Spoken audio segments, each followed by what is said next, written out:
All right. Yeah, that's fine. All right. Hey, good morning, everyone. Good morning.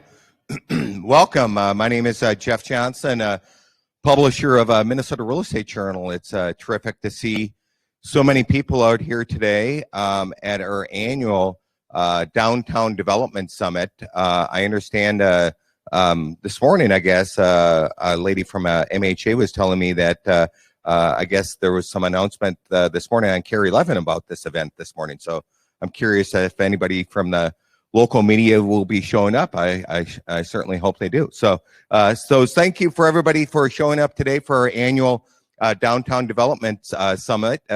If you've been to this event in years past, we've had about 500 people at this event, typically every year. Obviously, we have a much smaller, we have a huge room today with a lot less people, but then we do have a lot of people watching from home today. So thank you very much to all the people that have tuned in and are watching from home today. Do have a couple quick announcements. Number one, if you are live at the event today and are looking for a copy of the program, you can get a copy of that program on your iPhone, SmartPad, or whatever you have by going to rejournals.com/oct, the number 9 lobby. That's once again, that's rejournals.com/OCT9 lobby. All right.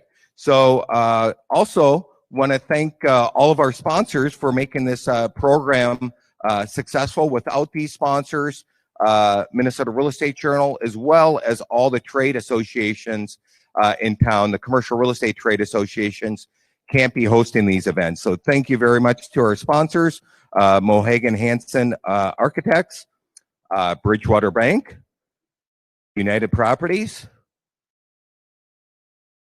Downtown Minneapolis Neighborhood Association, Interstate Companies, Multi-Housing Association,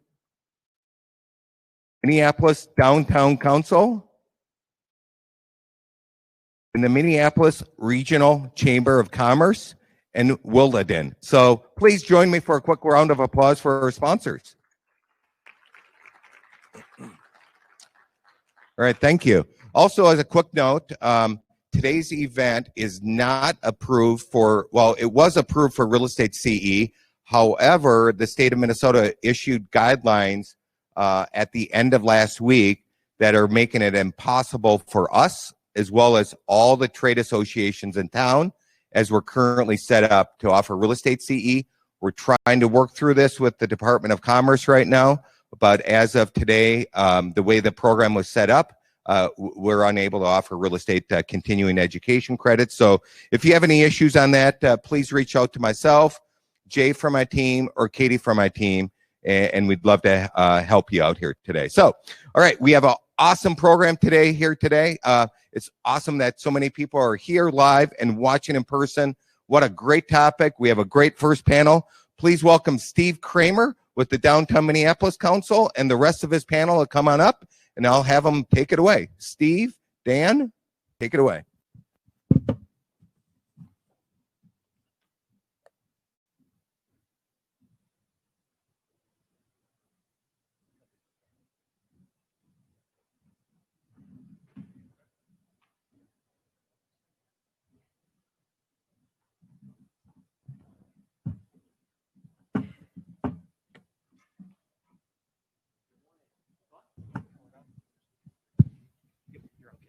Good morning, everyone.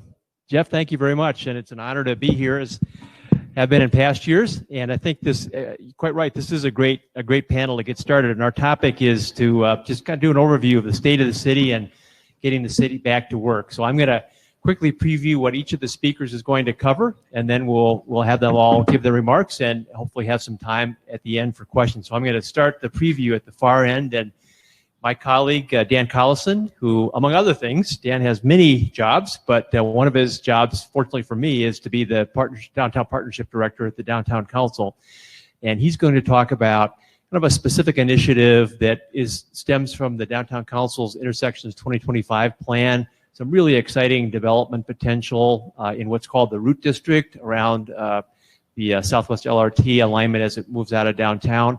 I think a good example of, even in these times, as we're working our way through the impact of COVID and other influences that have really kind of caused the downtown economy to be dormant right now, even in those times, we're still thinking in a future-oriented sense. And Dan's work on the Root District is a great example of that. Next, Jonathan Weinhagen, my friend and colleague, President and CEO of the Greater Minneapolis Chamber of Commerce, going to reflect on a few different things. Maybe the work that we're doing together at City Hall on a variety of issues that affect the downtown economy, kind of what we're hearing from some of the companies downtown in terms of their thinking and planning. Jonathan's also heavily involved in the recovery efforts in Minneapolis in terms of the impact of the unrest on Lake Street and West Broadway and other commercial nodes, so he may touch on that. I think he's also going to bring us quickly up to speed on the great news we got not so long ago about the full funding grant agreement for Southwest LRT, which means that project is really full speed ahead. And that'll be a good segue back to Dan for his commentary about the Root District. Next, Chris Carr, who is one of our stalwart private security experts in the downtown community. Chris, you haven't had much to do this year, so it's been kind of a quiet year for you so far. But I think Chris is going to focus in on maybe some of the practical day in, day out, on the street security and safety issues that downtown is dealing with, both maybe a little bit look back as well as look forward, because we know we have some events coming up that could cause that to be a significant concern for our downtown. And then the first person who will actually make his remarks is a good friend, again, just a stalwart, longtime civic leader, as well as one of our best, most creative real estate developers in town, Bob Lux. And Bob and I have had conversations about, what it's going to take to get downtown animated again. I know you have some strong opinions about that, and I think having you kick this off would be exactly the right thing to do. So, Bob, why don't you take it away? Well, good morning, Steve. Good morning, everybody, both in person and virtually this morning. First of all, I want to thank Jeff Johnson and the Real Estate Journal crew for years, quite honestly, bringing groups like this together that allows an exchange of ideas and really guidance for a lot of us, so that we can, be better people and better citizens of what we've got going on in a time like what we're dealing with right now. It's really important. So, Jeff, thank you for doing this, and I'm honored to be on this panel with Steve and everybody. So from my perspective, I've been working in downtown Minneapolis for better than 20 years, developing buildings, being very involved with a number of the downtown council and Meet Minneapolis, and watching our city grow every year when Steve would announce that there's another 10,000 people that are living in downtown, and the number of jobs that have been created over the last 15 to 20 years in downtown. And it's my true opinion that downtown's future is bright. And I think that it just is important for us all just to take a deep breath and to understand that these challenges, we will get through them, and people still want to live downtown. I was speaking to the manager of Latitude 45, which is a project that we did a few years ago over on Washington Avenue, 320 units. Their occupancy today is 93%. They leased 19 units last month. So for those of you that are in the audience today and they're saying everybody's exiting downtown, I would encourage you to ask the folks that are on the front lines, which are the managers of some of the apartment complexes or condos. I do think that we're at an inflection point where our civic leaders, the mayor, I know really well, the city council, they're well-intended folks, and there's nobody that is speaking where they're not trying to solve a problem. And we're being faced with issues right now that none of us are familiar with how to deal with. And I guess, and Steve was referring to some of the stuff I'm really passionate about. One of the things that I think we need to do is to figure out how to collectively get our corporate citizens and our mayor to work together and to respect each other and to acknowledge that we've got social issues in our community, housing being one, for affordable housing. We just need a larger supply of housing. And we've got to deal with all of these issues. We can't police our way out. We've got to get people back to work at some point. That's not today. That's probably not next month. But I do think it would be important for the collective corporate citizens and our leadership within the city council and the mayor's office to pick a date. And then let's try to get a portion of the workforce back. We moved into the IDS in June. And that was a hard decision for our companies to continue to hold a stake in downtown. But I really do believe that the future of downtown is bright, and a lot of which is because of folks like this. But I think we've got to stop pointing fingers at each other and that the blame is, and really act as a community. So that would be my suggestion on what it's going to take to get out of where we're at today. Great. Thanks, Bob. That's a great way to start this panel. So thank you very much. Chris, so what's the security outlook downtown? Yeah, well, I can say the one thing I have not had recently is a lot of boredom. Yeah, my name is Chris Carr. I'm really honored to be here with you. I currently work as the security director at Minneapolis City Center, and also serve as a co-chair of the Downtown Security Executive Group, and work with the Hennepin Avenue Safety Group and Safe Zone and other different initiatives. And I think when we talk about safety, in particular in downtown, the important thing for us to do is really look at what are those specific aspects of safety that people are experiencing a conflict with, and how do we address those? Because I really look at it a little bit more structured in terms of saying, what are the livability issues that are making people feel unsafe? Are there particular actions and behaviors that make that space feel uncomfortable? And then how do we assess that? We talk about things like, crime, part one crime, as we refer to it, a lot of the violent crime or assaults, robbery, rape, the really painful, serious felony level crime that exists, and how do we address that? And then we talk about the experience that we've had over the last several months with regard to civil unrest. And what does that mean in terms of our role in downtown? Because downtown is no stranger to demonstrations. This is something I've been in downtown for 18 years. We're pretty good at navigating people lifting up their First Amendment rights and marching and gathering in different points. It's when those behaviors are exploited by other people who might seek to do harm or do damage that are not necessarily operating on behalf of that greater message or cause that's being demonstrated. And so as we look at those three things, we really want to be intentional in what are the initiatives going on. As we talk about the livability challenges and things that people are experiencing, a lot of that does come from the perception and the reality of the not housed population. And how do we address that? And I couldn't agree more in terms of the need for more housing, and housing that is economically affordable.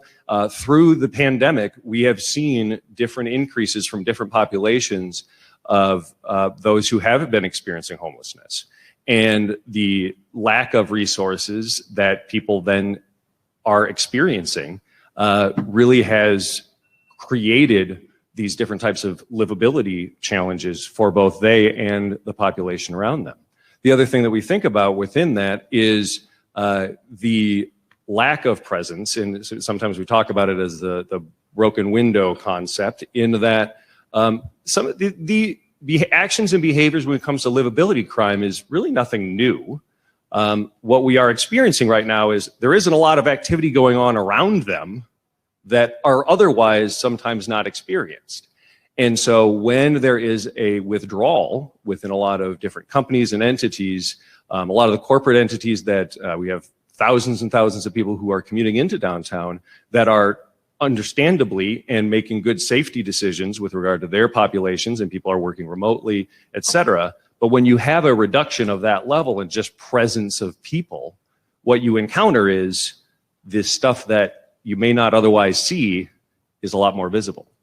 And so we have a lot of really great initiatives that are going on and have made over the course of time a lot of big investments in terms of relationships. The Downtown Improvement District and Safe Zone have really put forth incredible relationships between the public sector and private sector. And we work with a lot of different social outreach organizations. I sit on the committees that are working with organizations like Mad Dads, Youth Link, Youth Coordinating Board. We recently have had some of the individuals coming in that are the violence interrupters, and some of those folks who are able to build relationships with people who are just out hanging out or doing other things that is not particularly helpful to the environment, but being able to de-escalate or have people make different decisions that doesn't then require law enforcement's involvement. And that partnership with those entities and law enforcement has been a really important effort that has been maximized to at the nth degree. We also work with Hennepin County Sheriff's Office and have a lot of different networks through the Safety Communications Center and our radio link system, so that many buildings who are in downtown Minneapolis, and if you are a part of a relationship in real estate with downtown Minneapolis and are not on the radio link system, I would strongly encourage you to reach out to the Safety Communications Center and talk to them about renting one of their radios and being on that system. Because when we have been able to navigate some of these challenges, that has been a really important communication tool for building to building as well as within the law enforcement sector. And part of the reality for us when we talk about the Part 1 crime is that some of it's a lot of it's perception as well. Year to date, we're actually down percentage-wise in Part 1 crime relative to last year. We have a couple of homicides and aggravated assaults are up 18% and 8% respectively. But again, it's one of those things where there is more visibility to it. And so it feels less safe because of the things that are being drawn attention to. And so we do want to make sure we're also knowing the real story, percentages and statistically, that we can communicate in terms of establishing a safe environment. And as we navigate the civil unrest and some of those experiences, being able to effectively differentiate where is the First Amendment communication and advocacy and that work that's happening, and where is the exploitative and destructive element with regard to that. And that's where those partnerships across the city with the private sector and public sector on radio link, on a lot of different mechanisms that we use for communication, with different security cameras and all of the technology and the personnel, looking at behaviors that can escalate. And we talk about it being proactive and preventative. We want to get to something before it becomes a problem. And unfortunately, security is a very response-driven industry, but we make, especially at City Center, make a huge investment in being proactive and preventative, because we are able to then interrupt incidents that might otherwise happen. And that investment changes the culture and changes the experience, so that our line item on the budget for our client when it comes to security is not just about an expense line on the budget, it's actually a value add for the tenants that appreciate and value the level of security that is experienced and the safety that they experience within those environments. And so those are some of the things that we're working on and some of the things that we have and will continue to be working with in very innovative and proactive ways. Chris, thank you very much. That was a very thoughtful approach to what can be a pretty emotional issue at times. So thanks. And Jonathan, I know there are a lot of ways you can go. A couple points maybe. Chris talked about kind of safety on the street level, but you and I have been working on it more at the kind of policymaker level, and then also the question of getting companies back into downtown. There might be a couple places for you to start, and then take your remarks wherever you want to go. Yeah, thank you, Steve. And thanks to all of you for being here. I'm happy to join you, almost as happy as I am that my suit fit this morning after I dusted it off in the closet from the pandemic. We could take this conversation in a lot of directions. I will try to refine my comments so that we have plenty of time for question and answer. I'll start by saying I'm bullish on downtown, and the chamber is bullish on downtown. In fact, we've been in the Young Quinlan building since 1989. We partnered with NTH, our broker. I think I see Anna in the audience today. We signed a long-term lease in the middle of this pandemic. We're doubling down on downtown. We believe people are coming back. We're here to stay. I think that's going to be the theme. We've got a rough road ahead. We entered this pandemic with 200,000 people in the daytime coming downtown to work, to energize the space. We were coming off of 10 years of $1 billion of investment in the city of Minneapolis, disproportionately in our downtown corridor. And that almost overnight changed. And that's something that we're responding to. We do need to think about a strategy, to Bob's point, about how do we get people back downtown. We know that today, if you're looking at the Downtown Council's dashboard, occupancy is somewhere around 12%, daytime occupancy. There are some challenges to that. We can't flip a switch and move people back downtown. One of those challenges is the governor's executive order. It is one of the 5 most stringent executive orders in the country, which says that if you can work from home, you must. So we've been having active conversations with the governor to talk about, at what point could we turn the dial to get to a point where more companies, if they wanted to, could bring more people back into the downtown core. We're tracking this nationally. There was a recent report out, the 10 largest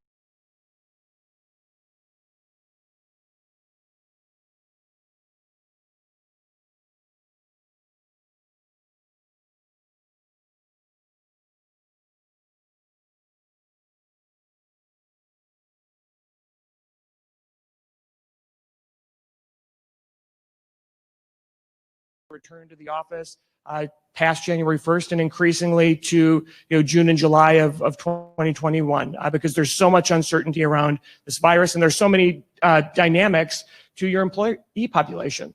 We've got parents who are at home providing distance learning to their kids, us included. We have 4 of them. It's a challenge to manage your work life, to manage your family life, and to do that in a remote space. So these are some of the things that we're up against.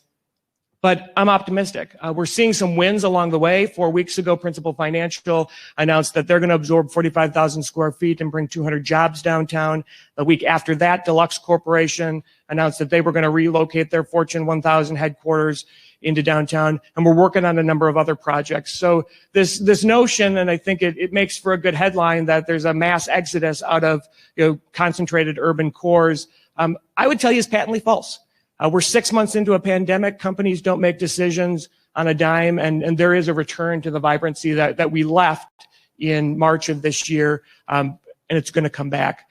But we talk a lot about public safety. I'm a big believer that in this moment, to some extent, all roads lead back to public safety as we think about bringing Minneapolis and downtown back to life. Public safety has been a top-tier issue for the business community and for downtown in particular for the last decade. And it continues to be. That moment in Powderhorn Park where 9 of our city council members stood up in front of a sign that said defund the police, that ended up being on the front page of the New York Times, was a turning point for our city and created a real challenge for those of us who are boosters and who are working to attract people here. I got no fewer than 400 communications from all across the globe with regards to that statement that was made. And it ranged, I actually probably can't say this publicly, some of the commentary that people provided, and I know Steve got similar feedback from folks. I think what we're realizing, and what hopefully the policymakers are realizing in real time, is it's more complicated than that. The business community has had a long-standing relationship and a positive relationship with the Minneapolis Police Department. That being said, I think we all agree that there are some real challenges there. What happened to George Floyd at the intersection of 38th in Chicago should never happen to anyone. And I wish that we could say that we couldn't anticipate it, but we can, because it's happened before. It's happened in our department. It's happened in departments all across the country. And we should be pushing for reforms that create a more just department. But I want to be really clear, we need a police department. We need to support the police chief, the first African-American police chief in the department's history, a guy who sued the Minneapolis Police Department for discrimination and won. We should be putting all of our support behind this leader who's been in the role for 18 months, who has done a lot of really good incremental work to date, and should be given the opportunity to re-envision and reimagine the department that we should all expect to serve our city. So to that end, Steve and I have been spending a lot of time trying to, as we say, unring that bell, because it was probably a bad metaphor, but the shot heard around the world when those council members stood up. And an opportunity to think about, great, you want to have a conversation about reform, so do we, but we want to do it with actual action. We want to do it with a plan. So we're making the rounds with council members, bringing groups of business leaders together to try to think about what are those productive steps that we could take. We know that we've got a tough police contract. how do we get to a point where we can renegotiate that and have a contract that works better for the chief, that works better for the city, and ultimately that works better for the residents and the business community that the city serves. We've got challenges with, the arbitration process. There are examples of, cops that are doing knuckleheaded stuff that are pretty Teflon with regards to the way the contract is written and how the arbitration process works. We ought to be thinking about how do we reform that? How do we change that? And then we ought to think about a continuum of public safety. A gun and a badge is the appropriate approach, and we need that. But there are also, various other elements to public safety and to the perception of public safety, increasing mental health challenges, which I would tell you is an underlying component to a lot of what we experience in and around our downtown corridor. And we should be doubling down on interventions that work to solve that. So again, in my position is, all roads begin and end with public safety. We've got to figure this out, and we've got to figure it out where there's a future where we have a police department. It's a better police department that's working in partnership with the community to drive this city forward. And then, Steve alluded to this idea that there's a lot of really good stuff happening, and Dan's going to talk about, some of the new projects that are underway, and we're still thinking about, the future of this place that we all love. We've been talking about the Southwest Light Rail Transit Project, the extension of the Green Line for 30 years. So when I was at the groundbreaking 18 months ago, there was a woman there who was holding a folder for the very first meeting of that project in 1987. Right? Like, we've been working on this thing. It is about 50% constructed today. Progress is cooking along. And just a couple weeks ago, we received great news from the federal government that the project secured a full funding grant agreement. So that's the $1 billion federal share. So in the midst of a global pandemic, in the midst of, a downtown that feels, vacant and hallowed at times, we've got a $1 billion investment that's going to connect people and opportunities to our downtown core and vice versa. And we're also looking at the Blue Line, so another important transit corridor that'll connect into our northern suburbs. So all of these things continue to happen. We're not sitting on our hands. Again, we're bullish on downtown. We're bullish on the city of Minneapolis. I hope there's an opportunity later to talk a little bit about Minneapolis Forward and recovery efforts, but I certainly want to give Dan an opportunity to provide some comments as well. Great. All right. Thank you, Jonathan. Yep, Dan, take it away. I think you got a PowerPoint, right? Yes, I do. Yes. Thank you, Steve, and thank you, Jonathan, and thank you, panelists, and thank you to the Real Estate Journal and Jeff Johnson. This feels like a fall pilgrimage for me, and I enjoy the conversation. Yeah, the beard is, I don't want to call it COVID beard. I started a beard well before COVID, as I was telling my fellow panelists. I hope it's more about wisdom than age, but I think it's more about age than wisdom. So thank you to everyone who's come today. Thank you, everyone who cares about downtown and these deeper narratives, because they're important. And what I just want to talk about briefly as a part of this panel is what's next. I remember conversations when I was just getting going in the Easttown Business Partnership. And Jeff, if you can forward to slide number 2, you're like, what are all the jobs that Dan does downtown? I actually carry 4 business cards. They're all for real. They're not fake. And it's not a pyramid scheme. It's actual jobs. I'm a pastor at a church that's between US Bank Stadium and the hospital that has a really unique nonprofit hub connecting community to important social services. And then more full-time is working with Steve Kramer, who's my boss. But then as a part of that, as director of downtown partnerships, I'm executive director of the Easttown Business Partnership and New Loop Partners. And what I was just commenting on, the Easttown Business Partnership was amidst that $3 billion of reinvestment and redevelopment of the east side of downtown that was kicked off not by just the stadium, but also the partnership with Ryan Companies and Wells Fargo and the Commons and Green Minneapolis and the city of Minneapolis to do a 5-block reinvention that is kind of the heart of the Easttown area. And so always, though, even when that was unfolding, leaders like you, property owners, brokers like you are like, what's next? So I have been scouring with all my hats as to not only the central business district, not only our vibrant 5 neighborhoods that we have, but the edges of those neighborhoods connecting to the near neighborhoods. And that's where there is real estate opportunity. That's where there's community building opportunity. And this site I want to talk about briefly is really it's the leading area.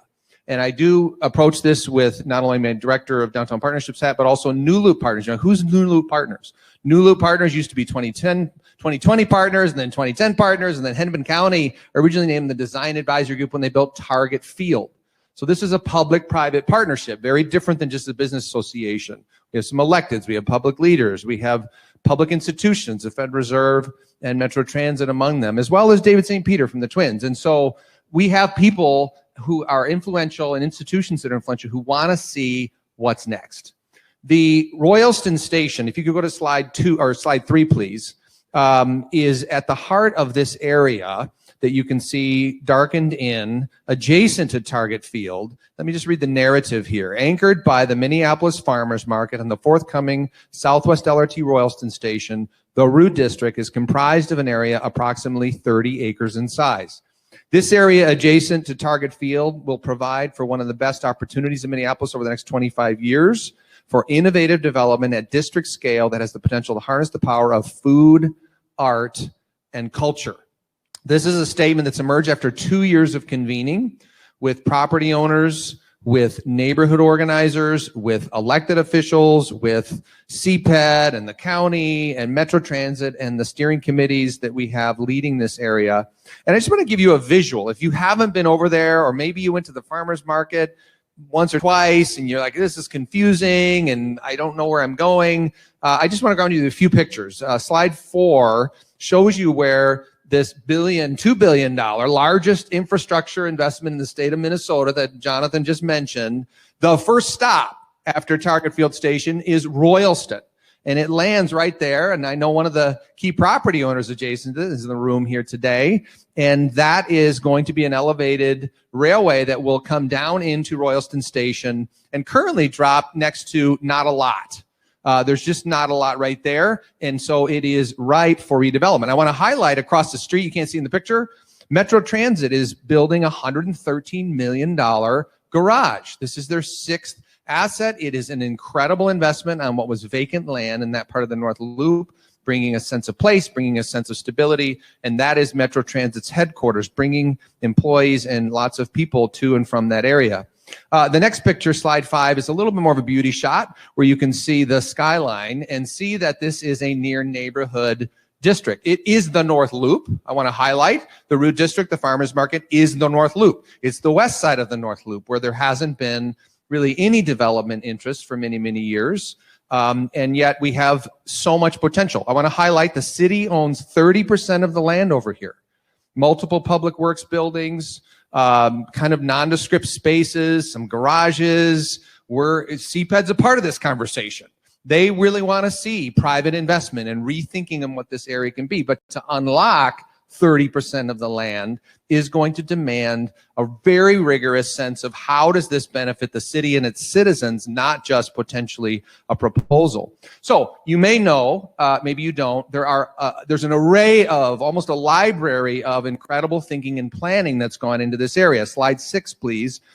You will see that there is a Royalston Avenue Farmers Market Station. In these last 2 years, we've done multiple convenings, half-day charrettes. You can see kind of the drawn and marked up versions of how we think the public realm and the built environment is lacking and needs reinvestment and rethinking. Go to slide 7, please. And I'm pleased, by the way, shoot me an email. I would be pleased to send you any of this. We do have a core memo from CPED that provides this pantheon of information, of planning that's gone on. And then if you could go to slide 8, I just want to read briefly. In fact, I won't read it all, but I'll read some of a working mission statement. It's a draft. We have a long way to go to make it less sort of technical and rambly, but there are key words. The Route District is a place to achieve racial and socioeconomic diversity.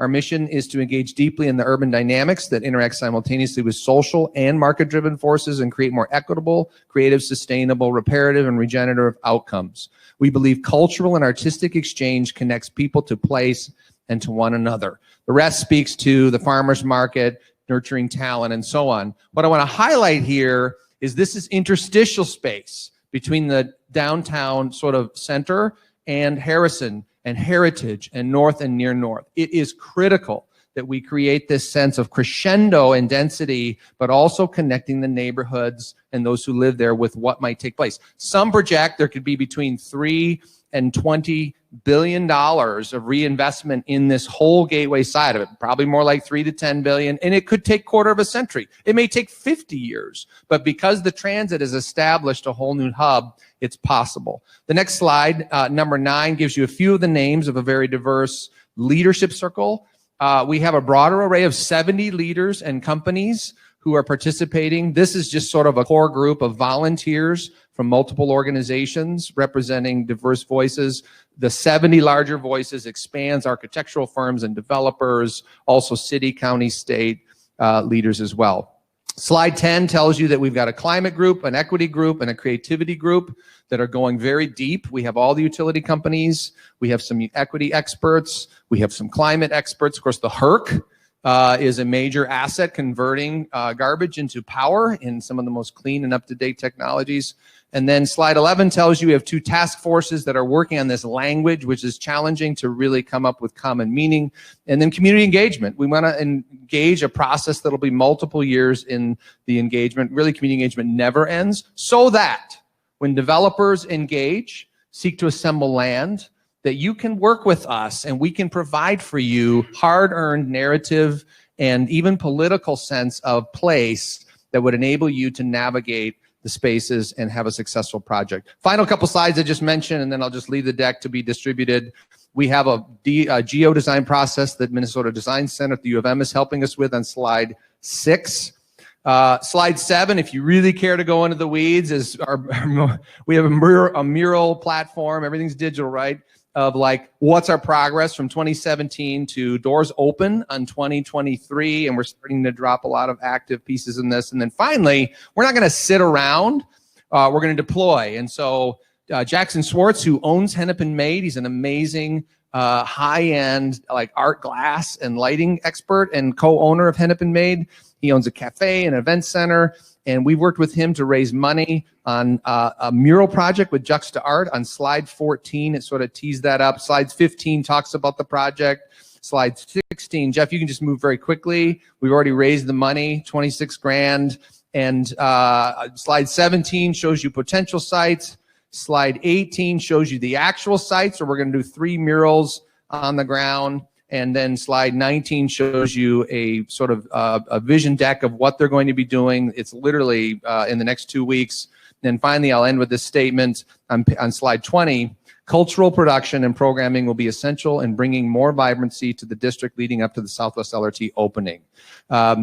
We are going to activate this place and draw people and energy to it. And those kinds of things, transit, activation, purpose, vision, is the seedbed for private investment. So we invite you to engage. Reach out to me if you're interested. It's an inclusive process. The Downtown Council with the 2025 plan, this is one of the key pieces as we pivot into the future. Great. Dan, thank you. And thank you to all the panelists. That was just a tremendous overview of where things are at and where we're headed. And I see on the program that Jeff has panels that'll do deeper dives into hospitality and office and residential, and also a panel on Lake Street, as Jonathan was mentioning. And I think we all agree that more so than ever, there's a reciprocal relationship between a healthy downtown and healthy neighborhood commercial areas. So we're all rooting for that Lake Street recovery and doing what we can to be part of that. But we've got about 15, 20 minutes, so we can open it up for questions. And I don't know if questions can come in virtually as well, Jeff, but maybe just start with anybody in the room who has a question or a comment. I have been known to call on people, so just fair warning. I got one. Yeah, please. I've been downtown a couple times. That's all right. You want to just Thank maybe you. introduce Yeah, yourself? there we go. Oh, Todd Phillips, Real Estate Journal, former developer. I used to be neighbors with Bob Lux up there. So I've been downtown a few times, and it's eerie, right? At first, for those of you that haven't been, it doesn't feel the same. But I'm wondering if, for you guys that know, it feels like the people in suits and nice clothes are gone, but there's an element of people that are still there. Is there more of that, or is it just much more noticeable because everybody else has vacated downtown? Chris, do you want to tackle that one first? A little of both, but I do think that a lot of what we are encountering is the actions and behaviors that have been pre-existing. In my time in downtown, if you can believe it, it doesn't feel like the most. I mean, there's a lot of other things going on, but from an ongoing livability and that type of criminal activity, we've had worse years, or at least that's how I felt with it. So I do think that a lot of it is that there is more visibility to it, but I also think that in the midst of the pandemic, where we don't have as much activation, places for people to go, that people can go safely and are kind of left to their own devices, and especially when we encounter, and I couldn't agree more about the mental health piece in terms of how much we are deficient in needing resources to support those who are encountering different degrees of mental illness. A lot of it is just a lot more visible because we don't have the activity around it. And so, and I would say that we are encountering an increase to a certain degree, but yeah, it's a little of both. You know, I would just add to that, because as Chris mentioned, DID is working in partnership with law enforcement and property owners to try to respond as best we can. I think I agree with Chris's point. I think the other element is that the epicenter for the activities this year is Nicollet, right in front of some of our premier addresses, the most visible street in the city. And if you go to other parts of downtown, it's kind of like it always was, you know, without the people. But in terms of this livability issue, it's really concentrated on Nicollet, and I think that just amplifies the kind of the perception aspect of it as well. Other questions? Yeah, Cecil. Thanks, Steve. Thank you, panelists. Cecil Smith with the Minnesota Multi-Housing Association, but a Minneapolis resident as well. And one of the great amenities of downtown, one of the things that makes our city so vibrant is our arts community. And the theater district is going to be, you know, one of the last to come back. Can you speak to what's being done to help support that community, that important amenity in the downtown? You know, Steve, I would take that one. You're absolutely right, Cecil. They will be the very last to come back online as we look at the stay-at-home order and, you know, bringing large groups of people back. It's going to be really challenging. At this point, you know, most of the opportunity is at the federal level. They need deep stimulus. They need subsidy. They need support. There's a new group called NEVA, Independent Venues Association, that is running a campaign, Save Our Stages, and, you know, working with Congress to try to get another stimulus package through that would help shore up and secure the future of places like First Avenue and the theaters that you speak to. So at this point, it's, you know, the federal government can print money. Our cities and our state, to somebody's earlier point, are restricted. And we know that each level of government is going to experience some element of deficit in the years to come. So we're really going to count and rely on the federal government to come in and hopefully help many of those institutions. From all your years on Meet Minneapolis, chairing that board, any perspective on the role of the arts community in vitality? Well, Minneapolis has celebrated our arts community for years because it's one of the best in the country, if not one of the best in the world. And it's going to take time. And as Jonathan mentioned, our cities and our counties, they can't print money. The federal government is the only one that can actually print money, and we have to have leadership at that point that helps the arts community and the housing community. And I would just say, again, I think it really is important for the 100 people that are in the audience today, plus the multiple hundreds that are probably online, this is not something that any of us have ever dealt with before. And I think we just have to be gentle on folks. But I think right now, in Minneapolis in particular, I think that the corporate leadership that from Jonathan and Steve and Charlie Weaver's group at the Minnesota Partnership, I think we've got to encourage our corporate leaders who really are experienced at dealing with, you know, thousands of employees, of how they can help our city and our city leaders actually get us back onto the playing field. We have 100 people here today. They're all socially distanced. They're wearing their masks. They're doing stuff correctly. We can do that in a work environment too. And I think that I'm back to the point that we've got to pick some days, because if we just have this trickle back over a longer period of time, to Chris's point, the safety is not going to be there. We need people, and we need them to be safe, but we need people.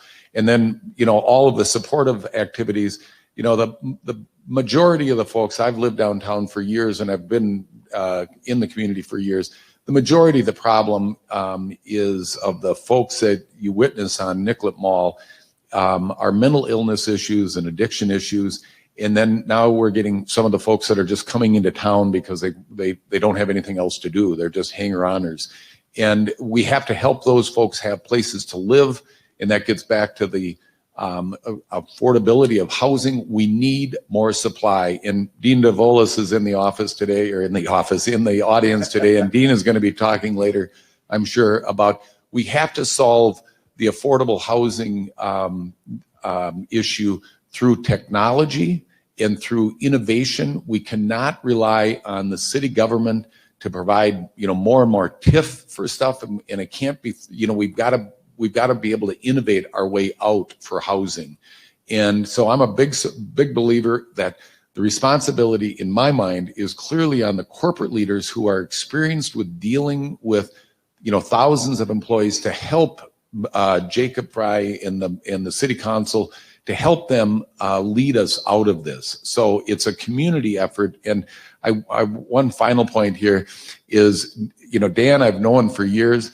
I think that every developer that operates in our community has got to become a minister before we ever become because I would have been so much more successful if I would have been able to orate like that my entire career. So my hat is off to you, Dan. Thank you. Jeff, I saw one question over there. And I'm not yet adept at recognizing people with their masks on, so I apologize.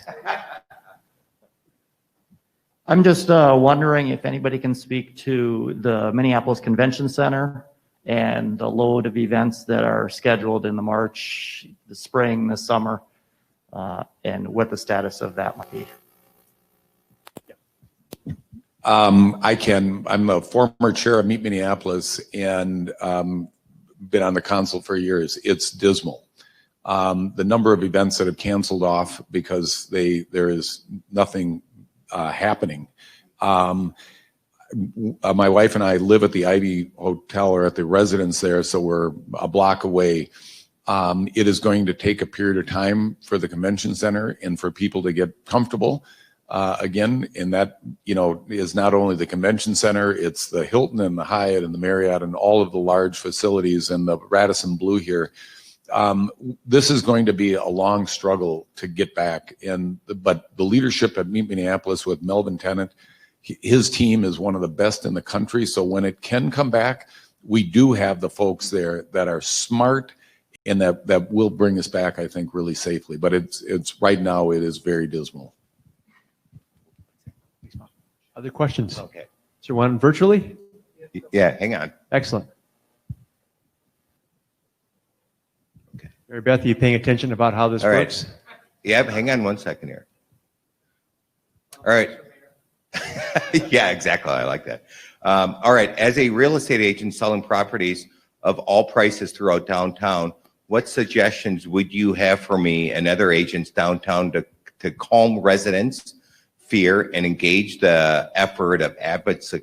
So easy for me to say, and to stay downtown and to promote downtown. There is so much fear with many residents that are leaving and heading to the suburbs. What would you do? I think everybody in the panel has been thinking about that, so maybe everybody can take a crack at it. Dan, you want to start with you, and we'll just kind of work this way. So I go downtown a lot, obviously, and I'm also a bike commuter. Some of you know that, some of you don't. So I'm on the streets. I'm seeing things. Downtown, by large measure, and we've heard a lot of different narratives, is actually peaceful. It's quiet. There are parks. It is beautiful. People are out, and I've gone on Saturdays. I've gone on Sundays. I've gone every day of the week. These matters that have been discussed are real, and the Mill District is gorgeous. The walkways are beautiful. The neighborhoods, which you're going to hear later, the chair of the Downtown Minneapolis Neighborhood Association is going to be speaking, will tell you about the vibrancy. Every neighborhood has crime. I lived in Minnetonka for 11 years. Someone broke into my garage. Now, I don't want to overstate an issue.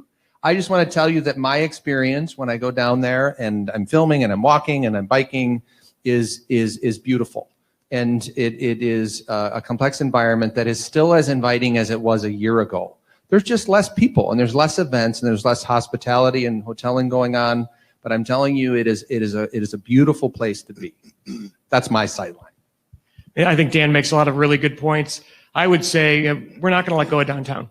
And there's a lot of us who are, every single day, I think Steve and I have maxed out this month 8 or 9 times on Zoom calls and other meetings working on this very issue. How are we going to get people back downtown? Because to Bob's point, we got to get people back downtown. And Chris's point is going to make people feel safer. It's not great to be the only guy in a sport coat walking down Nicollet Mall, I can tell you that. And I've done it a couple of times over the course of the last couple of weeks. That public safety piece, I said all roads lead back to it. It's a big issue for us. It's a big issue to getting our workers back downtown. I live in the suburbs. I have a spouse who won't come downtown to dinner with me. She doesn't feel safe. She's our target demographic. So we've got to start thinking about what is that messaging? How do we instill a level of confidence? We've got to work with our policymakers to stand up and say, we're not going to let go of this city. We're going to create a city that's safe, that's welcoming, and that looks a lot more like it did pre-pandemic than it does in its current state. There was a question about, could you give more information and insight on Radio Link? Absolutely. Yeah. Chris, you want to give your thought about kind of the promo as well, then Radio Link? Certainly. Yeah. And I guess what I would say to the prior question, boy, I feel like I'm doing a debate, is that... There's a fly on your head. Is there? I don't need to go viral, thank you. No, what I would say to people who are feeling that sense of fear is that I never want to invalidate where people's feelings are, but I also want to, with my conversations, especially with some of our tenants and clients and people that I've worked with, is break that down a little bit more for me. What specifically are people feeling fear about? The reality is, for many people, what we are encountering is people doing a projected threat assessment on the dangers that they believe.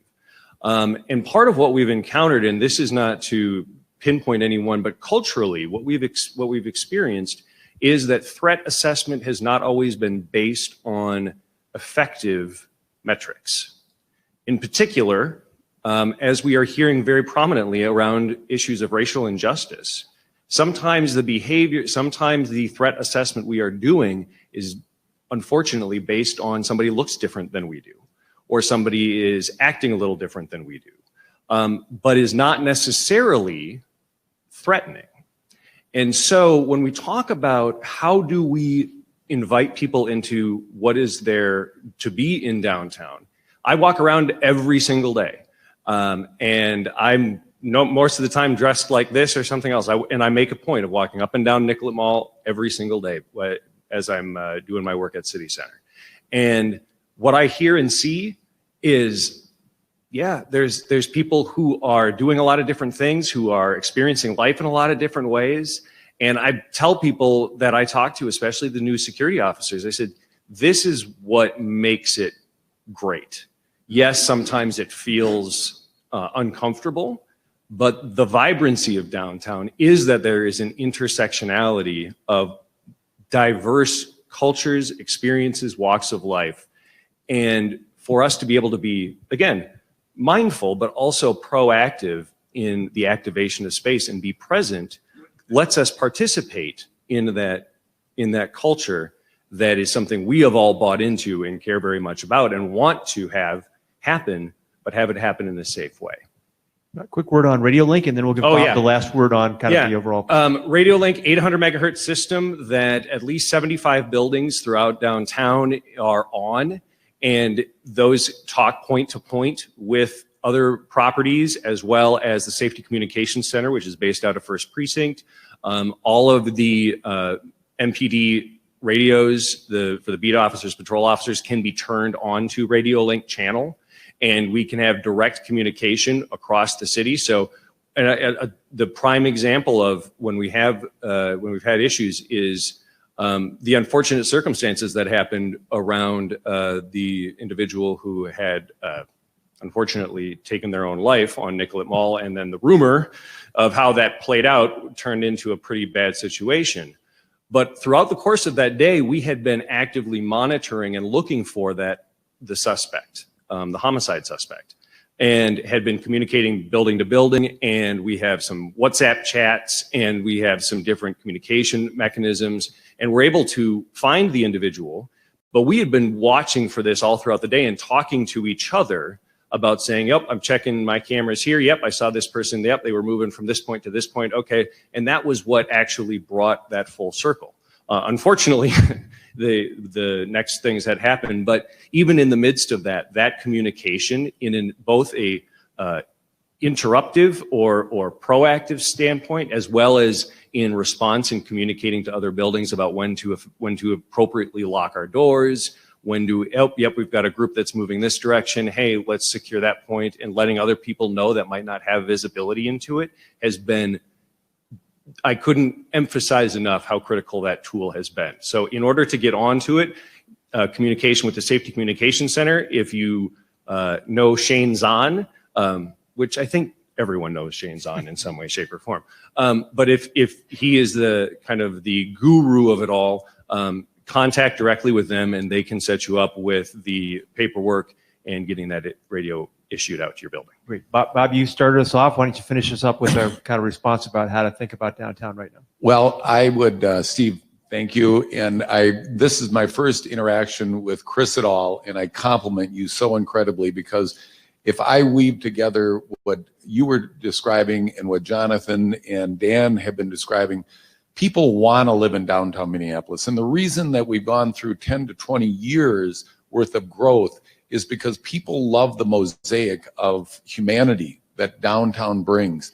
We don't want, people that want a sterile environment, they'll live in Hugo or Oswego or somewhere else. And that's fine, not being critical of that group, but people that want to really enjoy the mosaic of life, Minneapolis really does provide that. This week, my wife and I had a picnic in Gold Medal Park on a bench. Beautiful day, spectacular.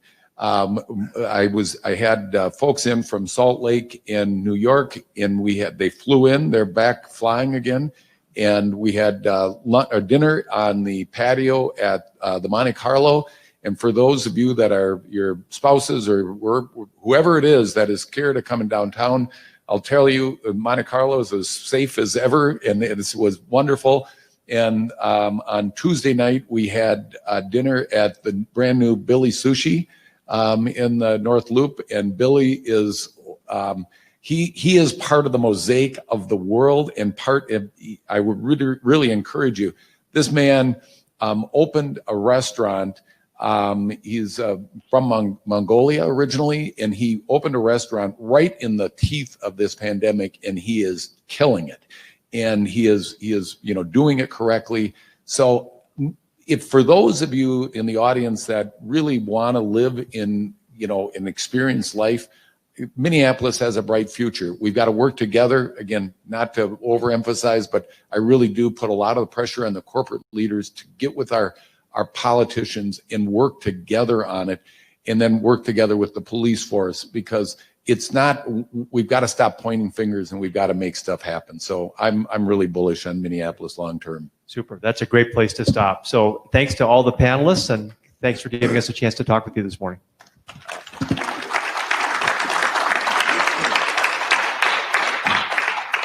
Hey, awesome job, panelists. You guys would be an awesome city council, I think.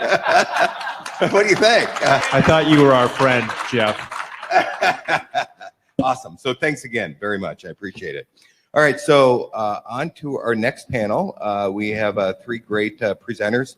Actually, two of them are going to be coming in virtually, so we're going to be able to watch them on screen here, and one is in person. This is our panel talking about Lake Street. So we have Allison Sharkey with the Lake Street Council, who is coming in remotely. We have Taylor Cooper with Seaward Redesign, who's coming in remotely, as well as David Bergstrom. He's the COO with Wellington Management. So, all right, so take it away.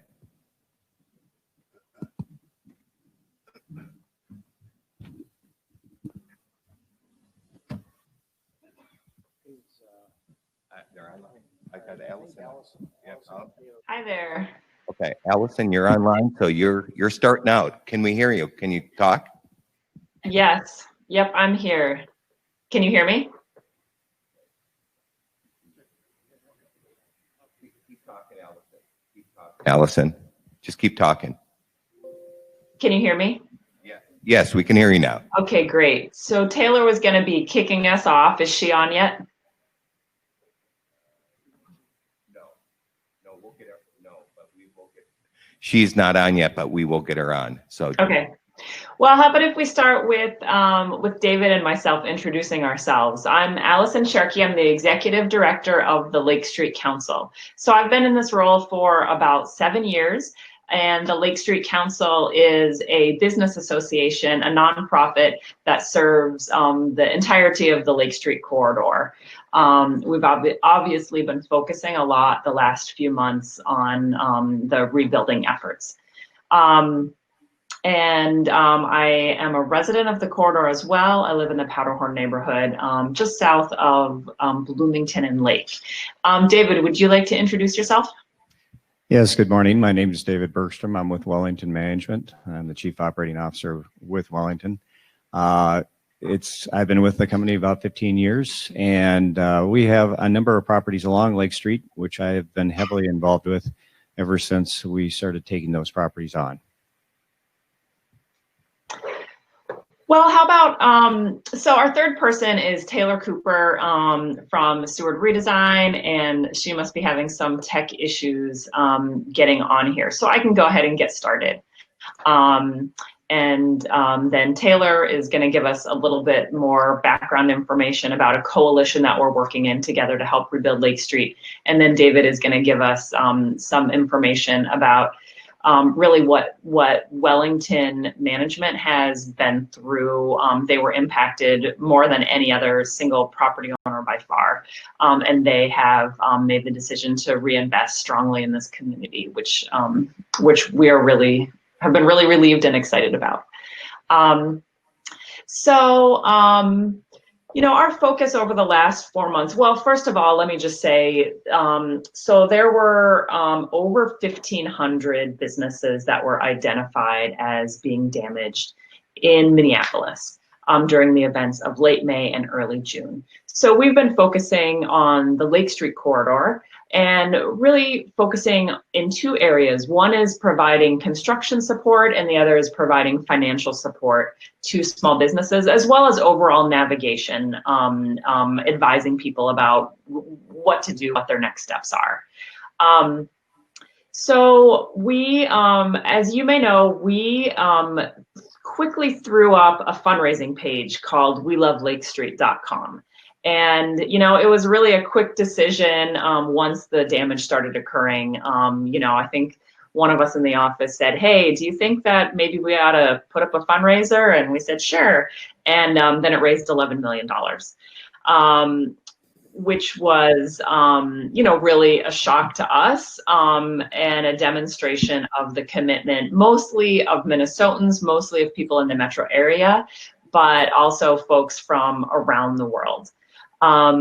So we started off by identifying priorities among a community of stakeholders, mostly other similar nonprofits who have a history of providing technical assistance and financial support to our business community. One of the first priorities identified was really to provide emergency disaster relief to businesses to help them be able to reopen. So since then, over half have been able to reopen. You know, it turned out that most businesses were either uninsured or seriously underinsured. But the funds that we raised, that probably many of you contributed to, were able to help close the gap to get a number of those businesses reopened. At the same time, we brought additional folks onto the team who spoke Somali and who spoke Spanish to make sure that everybody who would be eligible on the corridor knew about this financing opportunity. At the same time, we were also out there on the corridor providing, advising to folks around their next steps in terms of construction and making repairs. We've had a great partnership with Mortensen Companies, who they have come in, provided a lot of pro bono project management support, and in some cases completed labor free of charge, and also went beyond that and hired smaller companies, BIPOC-owned companies, minority-owned companies, intentionally to ensure that that those companies were not being sort of supplanted by free work that was available in the field. So in addition, some free supplies were donated. So businesses got their glass replaced, and many, they replaced inventory, many reopened. And once the grant funds hit the street, we really saw a big increase in construction contracts that were getting signed and work taking place. We're shifting a bit right now. Most of the businesses that had damage to the properties that they were renting have their contractors in place, and the work is either completed or getting done. But now we're really shifting to focusing on these 30 or so properties that were completely demolished. And so what we're doing right now is we're putting together teams of pro bono real estate professionals and pro bono construction management folks. And so we are still looking for interested folks if you're in that field and would be interested in and have the ability to contribute a chunk of time to be able to support one or more property owners or business owners as they work through those questions of what should I do with this property now. A lot of the time, insurance is only covering maybe a quarter of the cost of rebuilding. And so there's a huge challenge right now around for everything from how do we help property owners through that initial feasibility of deciding what should happen next on their property and whether they should rebuild or perhaps sell. If they are thinking about selling, we have also been working to get ready as a community to ensure that there's not a quick transfer of a lot of property to interests that are not located in Minnesota. So a top priority is to keep that property within local ownership.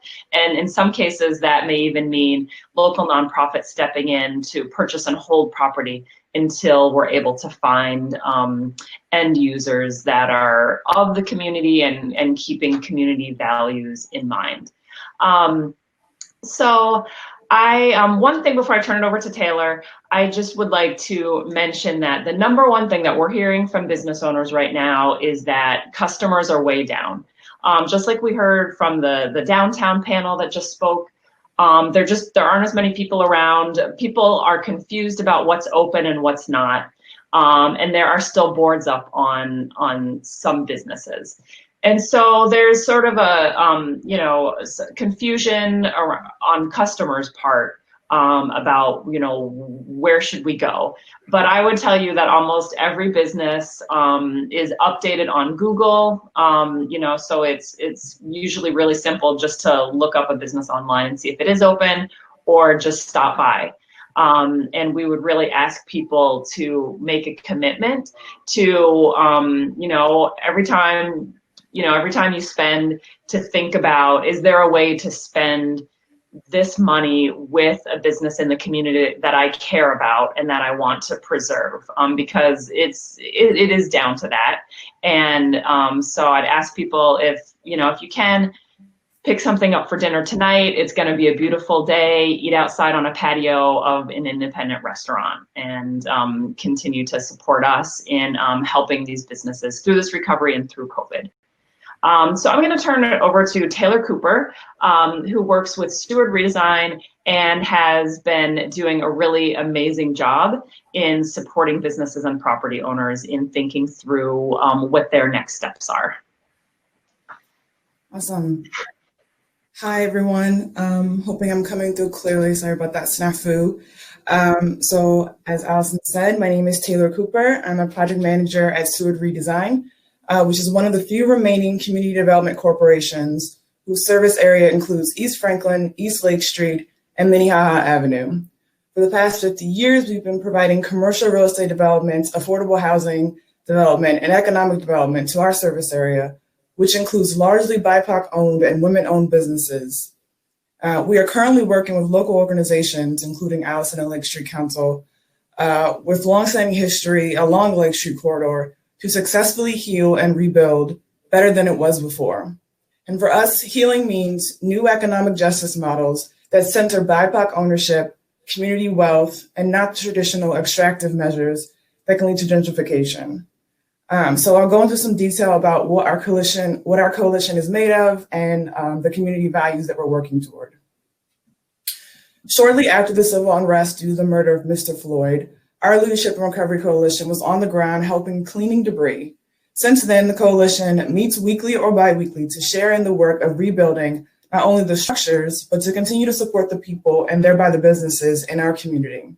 The 5 focus areas that we're focusing on as a coalition include community visioning and centering, external relations, including government, philanthropy, and corporate, community and broad-based ownership models, property preservation, protection, and site control, and assistance and support to existing entrepreneurs.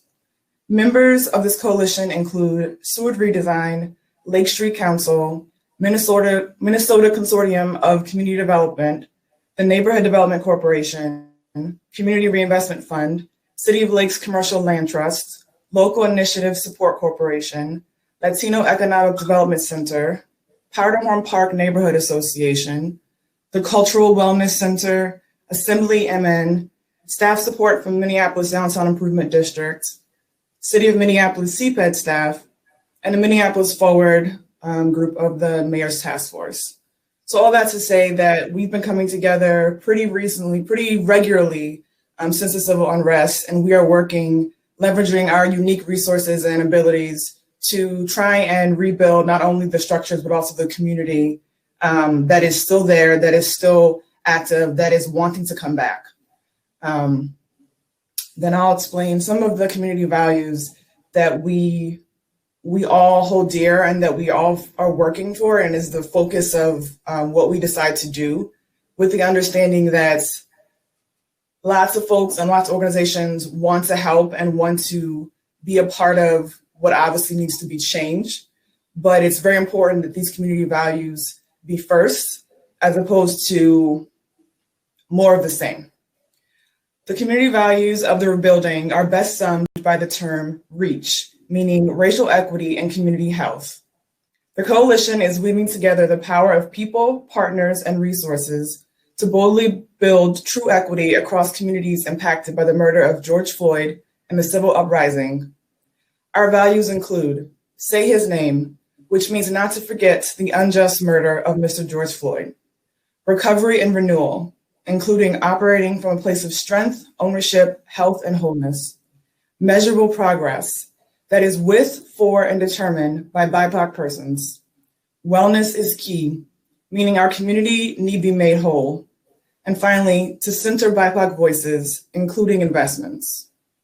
So I'll simply sum up by saying, I do want to continue to charge our elected officials to take the necessary steps to find ways to provide financial resources to all affected corridors. At every level, including federal, state, county, and city, all areas affected by the civil unrest and COVID-19 need large amounts of financial resources to heal and rebuild. This can come in many forms, from bonding to TIF to forgivable loans. I also recognize and appreciate the philanthropy that has been stepping in, and I ask you continue to give what you can. So I'm available for questions. I just want to be here to make sure that the focus that the coalition has been doing since day one and the community values that we have formulated are front and center. Thank you.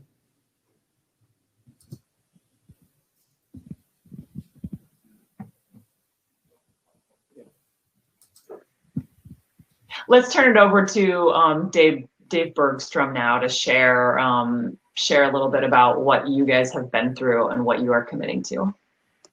Good morning. I'm David Bergstrom with Wellington Management. For those who don't know, Wellington's a 36-year-old family-owned company. We have properties throughout the metropolitan area. Jeff, do you want to go to the next one? We first started purchasing and developing properties on Lake Street in 2004.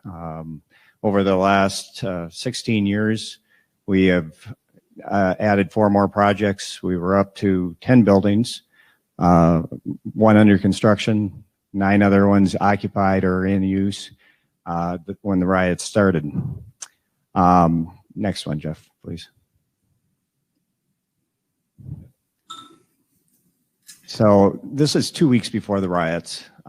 This is our affordable market rate mixed Midtown project over by 29th and 26th. And we were, when the riots occurred, you can go to the next one, Jeff.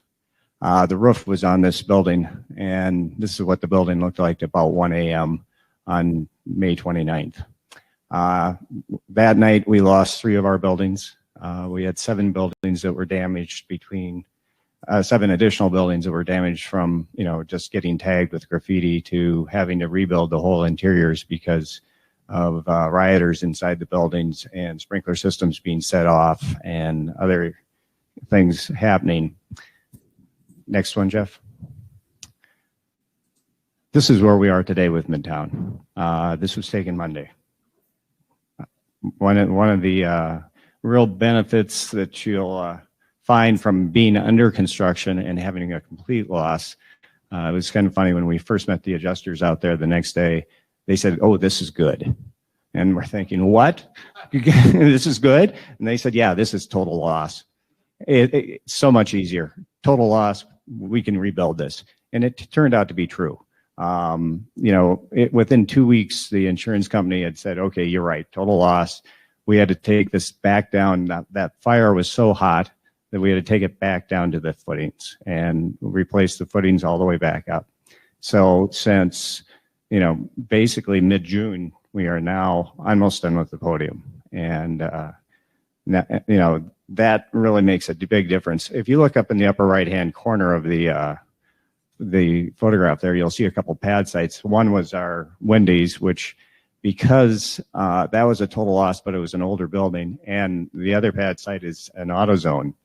Both of those are going through the city processes. And unfortunately, is slowing down the redevelopment significantly for those properties.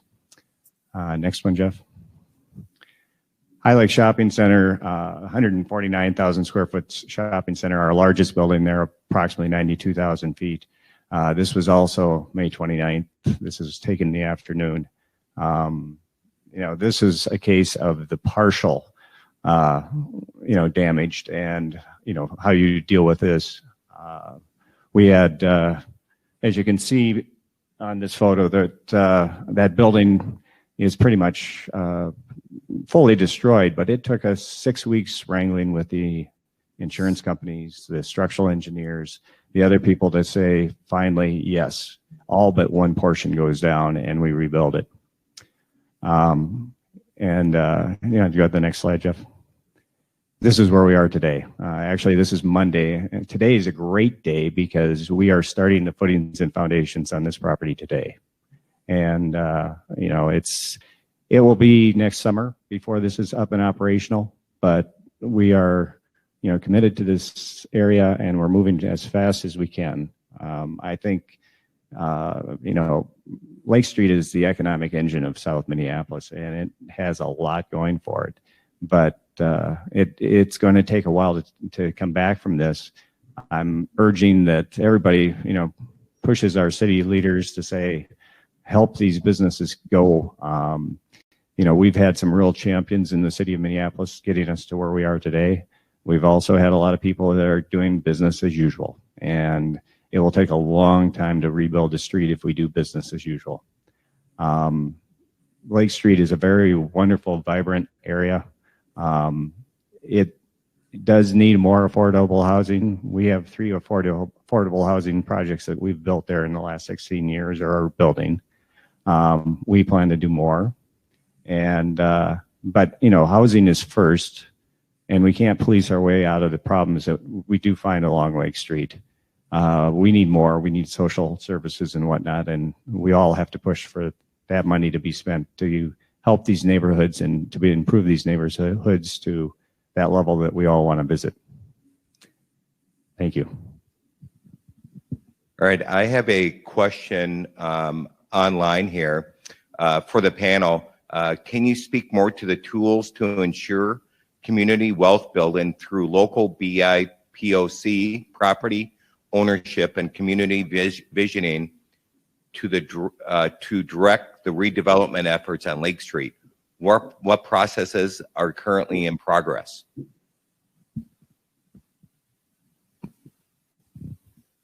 Yeah. I guess I can take a stab. So the current processes are, as far as real estate transactions go, which is where some of this starts, is identifying and, like Allison said, focusing on the sites that have the most opportunity to sort of change hands and leave the community, or the sites that could now have new BIPOC ownership. Say a tenant was there, BIPOC tenant was there, and they now want to own their property as opposed to just being a tenant or renting. So identifying those opportunities as they exist, and we have several maps and GIS information and several lists that we monitor. And so first it's about identifying and shepherding the sites that have this opportunity. Secondly, it's understanding other sort of case studies or successful community ownership models that have happened within Minnesota and also in other parts of the country that look sort of like REITs or co-ops in various forms or land banking. But the idea being that simultaneously you need to identify the sites and make sure they don't change hands. And if they have to, then places like Seward Redesign and NDC and other folks with similar minds can buy the property, hold the property until the community is ready. And simultaneously you work within the community to reach out to everyday folks, laypersons that are not affiliated with any one organization that would like to be owners of their community, owners of the property that they live and work near. And you educate and invite them on the opportunity to buy a share or to, be a part of the process of actually owning, which is a different way of doing things, which is a new way of doing things. But now is the time to work toward those. And the way to do it, correct, as David said, is not to do the same thing that's been doing for years, not to do copy and paste for any other part of the city. This is a new way of doing things, but it starts with making sure that we don't lose access to the parcels and the properties, and then also making sure that we bring along the folks that want to, that deserve to, and that are certainly waiting to be involved. I want to recognize too a couple recent contributions that are going to make this hopefully possible. One is that the city of Minneapolis recently committed $2 million to helping clean up the remaining rubble. That's going to be hugely important. Until then, there was no public contribution, which is really shocking considering this is really essentially a disaster recovery effort. And so, while there has been tremendous outpouring from the private sector, there's a huge need for the public sector to step up as well. And so this contribution from the city of Minneapolis is going to be really helpful. And in addition, the city also committed another $5 million into their commercial redevelopment fund, which is a forgivable loan program that is also specifically targeted to help entrepreneurs be able to purchase and renovate their own property. Another tool that's going to be really important is that Hennepin County recently also just announced a fund. I think it might be $7 million. And that fund will allow nonprofits to be able to step in, as I mentioned before, and have site control to be able to hold that land until there's an opportunity to identify and cultivate those entrepreneurs to eventually be part of a project. That's not to say that as nonprofits that any of us are interested in going out and sort of proactively buying land from folks, in the community that already own it. But there are a number of situations that we're seeing now where, although almost every property owner at the very beginning of this said, I want to stay here, I want to rebuild, now they're starting to do the numbers. They're starting to get the estimates and starting to get their insurance determinations and realizing that that's not going to be feasible. And so they're looking for another alternative. And so these kind of alternative tools will provide the community some additional opportunity to kind of buy some time and start to engage in some community processes in conjunction with property owners in order to be able to in some cases help influence the outcome of properties that would otherwise be up for sale. Were there, I think our time may be up. Okay, wait, I do see one other question. How can the business community support efforts to raise rebuilding money from the state legislator? 15 out of 18 arsonists and others charged with serious crimes lived in suburban or rural Minnesota. Rebuilding is a statewide statewide responsibility. Thank you so much, Mary Morse-Marti, for saying this. You know, what we've been hearing from people who are close to the state legislature, particularly senators, have noted a couple of times to me that that state legislators would like to hear more from business representatives, not just small business, but that they're looking to hear more from the representatives of some of our larger employers throughout Minnesota. And so calls from our major employers to your representatives is helpful, but also anybody here who lives or works in the suburbs or outstate, you know, please reach out to your senators and ask them to pass funding in the next special session to support this, you know, disaster rebuilding. I think that's a really great point about sort of how a lot of the arson took place, and I do believe that it is a state responsibility to contribute as well. And I think maybe we have a better shot at that now that the city and county have stepped up, and I really think it's the state legislators' turn at this point. I think I have certainly spoken more than my fair share. David, do you have anything that you wanted to add? No final comments at this time, except to say that, you know, we are committed to Lake Street, and, you know, we hope to see other people like Allison and Taylor and others that have really spent years working for the neighborhoods to be able to, you know, get the support they need to continue to rebuild Lake Street and the surroundings. Thank you. All right, thank you, panel. Excellent. Please join me in a round of applause. All right, thank you. All right, so as you can see, we have two other speakers already popped up on our computer screen. We're going to talk about the state of the hospitality and restaurant industry in downtown Minneapolis. So joining us is Leah Wong. She's Vice President of External Affairs with the Minneapolis Downtown Council. And Liz Rammer, President and CEO of Hospitality Minnesota. Go ahead and take it away, ladies.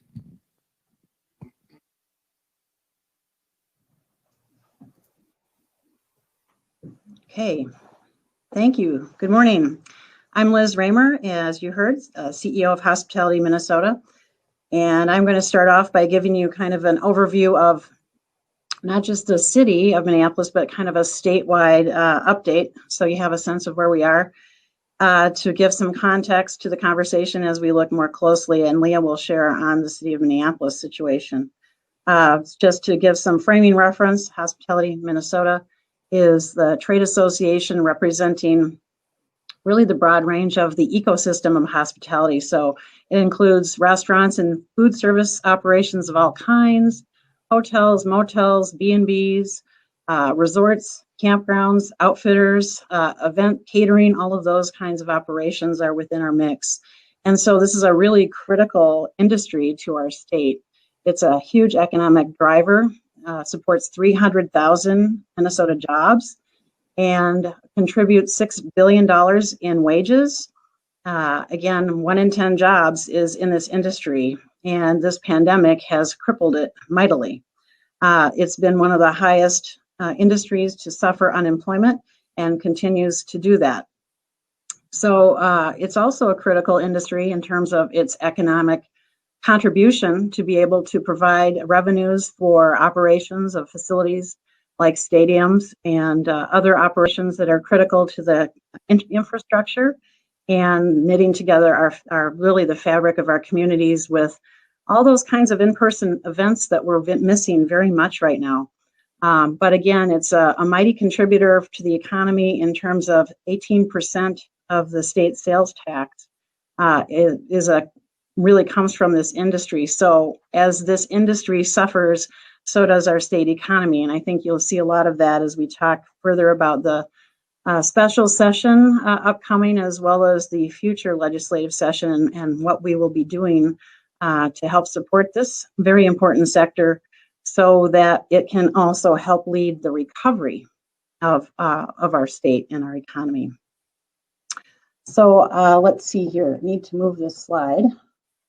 There we go. Thank you. So I'll just give you a little overview of where we're at. Again, this is taking a slice of the hospitality and tourism industry. We're currently in phase 3, as I think you all know. We started off very slowly with restaurants being closed for 85 days. The mid-March closure extended well into June, and that made it really difficult as all of these operators had to quickly learn how to transfer their business model in new and different ways and move to takeout, curbside delivery models. And for some, that was a relatively smooth transition because they may have already had that in place. But for others, it was a major hurdle in trying to decide how they could best get their food, made available in those kinds of delivery methods. So 85 days was the time that these restaurants were closed. And now we have been open for indoor dining since June 10th. So that's 111 days to date that we've been open at 50% occupancy. Again, the maximums at these facilities are only up to 250 people. And this is something that our organization has been working hard with Governor Walz and Commissioner Grove to try to move the needle so that we can offer these operators more opportunity for revenue. And as you probably saw, yesterday was a big day with a move forward of being able to move from a table size of 4 and 6 to a table size of 10. And so we are really grateful for that move forward for our restaurants because they've been telling us that without additional means for revenue generation, we're going to have a very difficult fall and winter season. And certainly many of these restaurant operators look to the holiday season, which is fast parking, as a major revenue driver. Some of them achieve, upwards of 40% of their annual revenue from just this short time frame. And so it's really important that these folks have the greatest opportunity to generate that revenue, and have these table sizes will help every little bit to do that. Again, just looking at the statewide hotels and motels, that also is still at, for events, this is actually at 25%, and pools continue to be open at 50%. That's another major issue that going back to the March timeframe and even before Memorial Day for resorts and campgrounds, this was a huge challenge for those folks not to be able to be open for that important Memorial Day holiday. For many of those, it's 1/3 of their revenue for the season. And so it was really important to get those operations up and running as quickly as possible in June. And even though we're talking about restaurants, it is an ecosystem. And many of these resorts and campgrounds, resorts in particular, have restaurants within them. And same thing with hotels and motels. So all of these pieces really contribute mightily to the challenges that these folks continue to face. And so the resorts, as we look around the state in terms of what's happened since reopening, the resorts and campgrounds ended up probably the best of any of these sectors. As we all know, everybody was ready to get out and enjoy Mother Nature and enjoy social distancing in many different ways. And so there was a benefit that some of these folks were able to catch up with some of the early cancellations and really drive some more occupancy that they might not have anticipated. So that's a good thing. Again, it's been a little bit uneven depending on the kind of business model folks have, as well as where they're located in the state.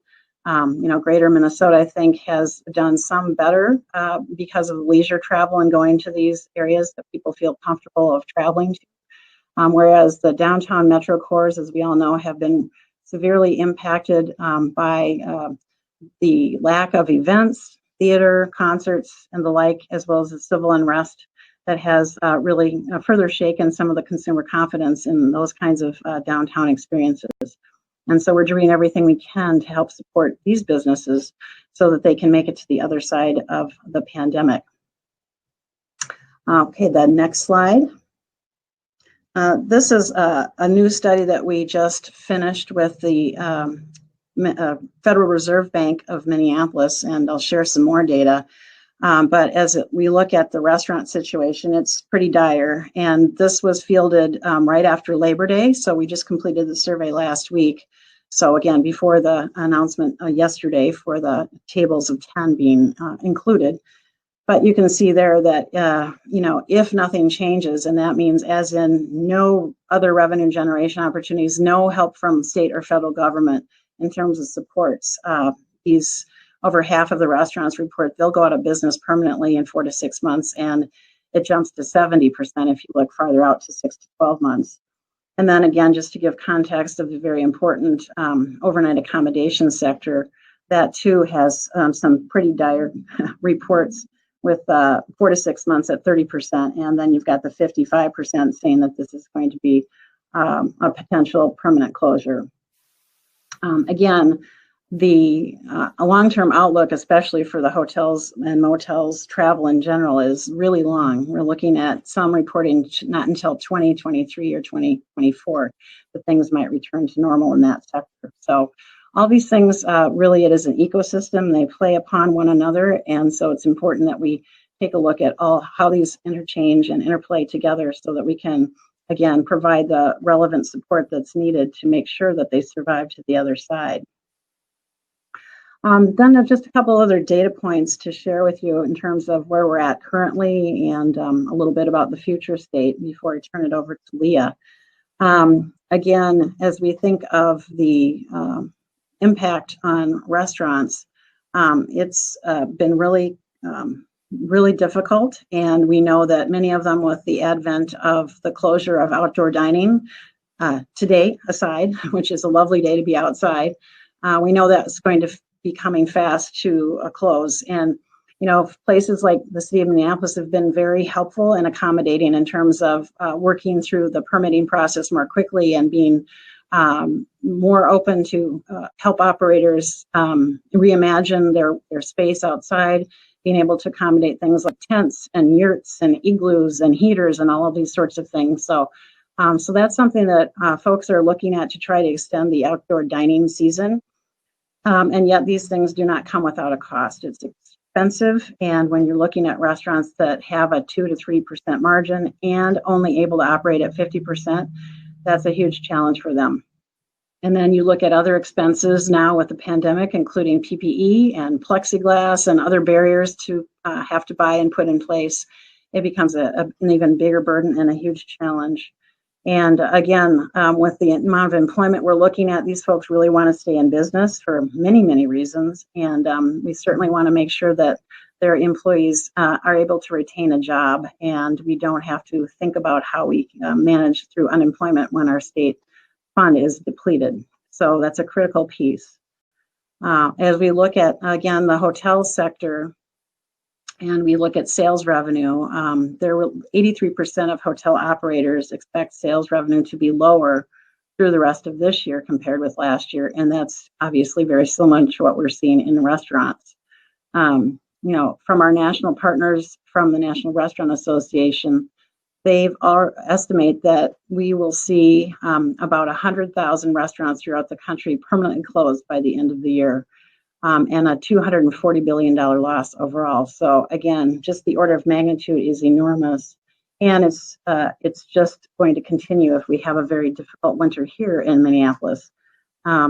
I think as we look at what's already occurred, there have been some pretty high profile restaurant closures announced.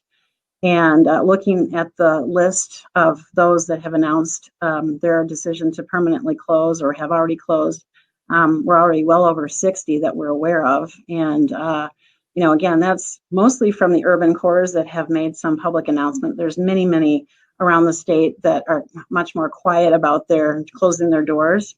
And so we would expect that the numbers is probably closer to 100 by now.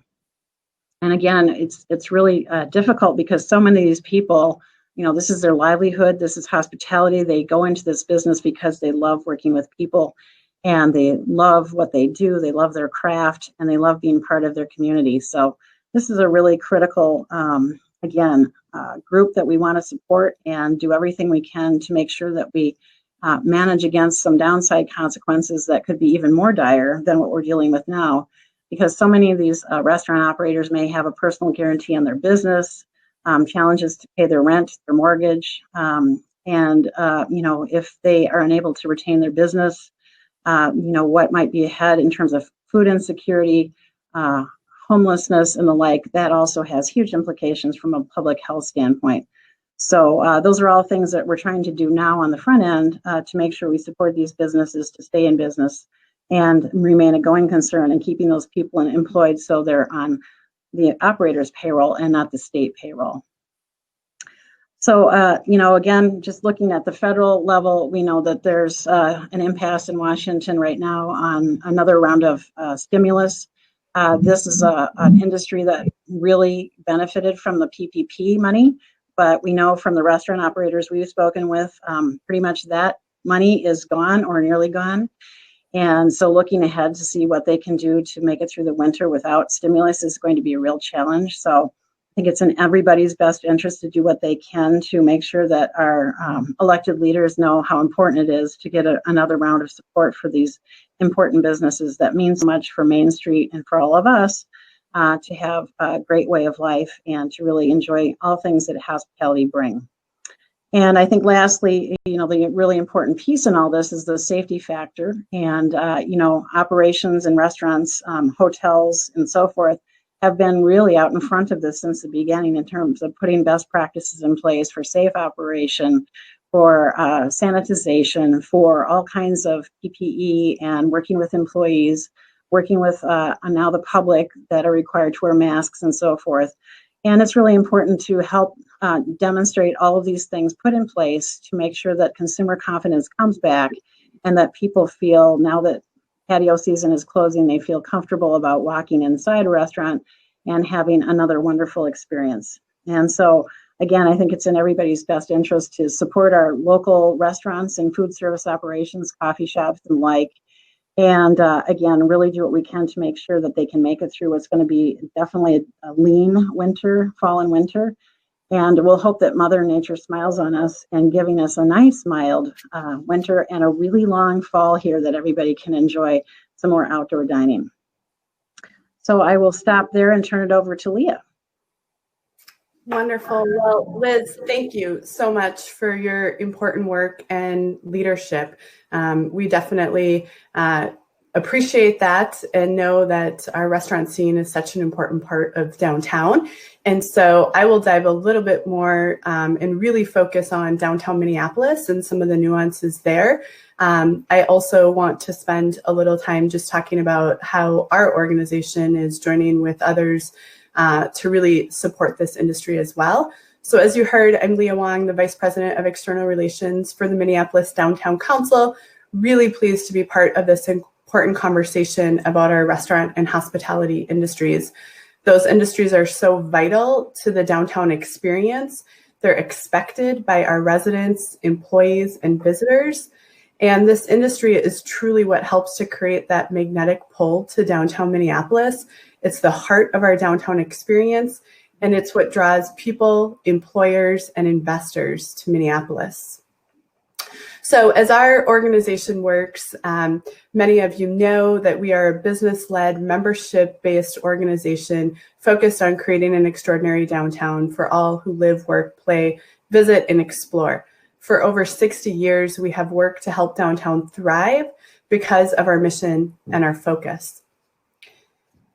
And I don't know, Katie, if you have slides, but if you do, I would love for you to pull them up. And if not, I will try to do that.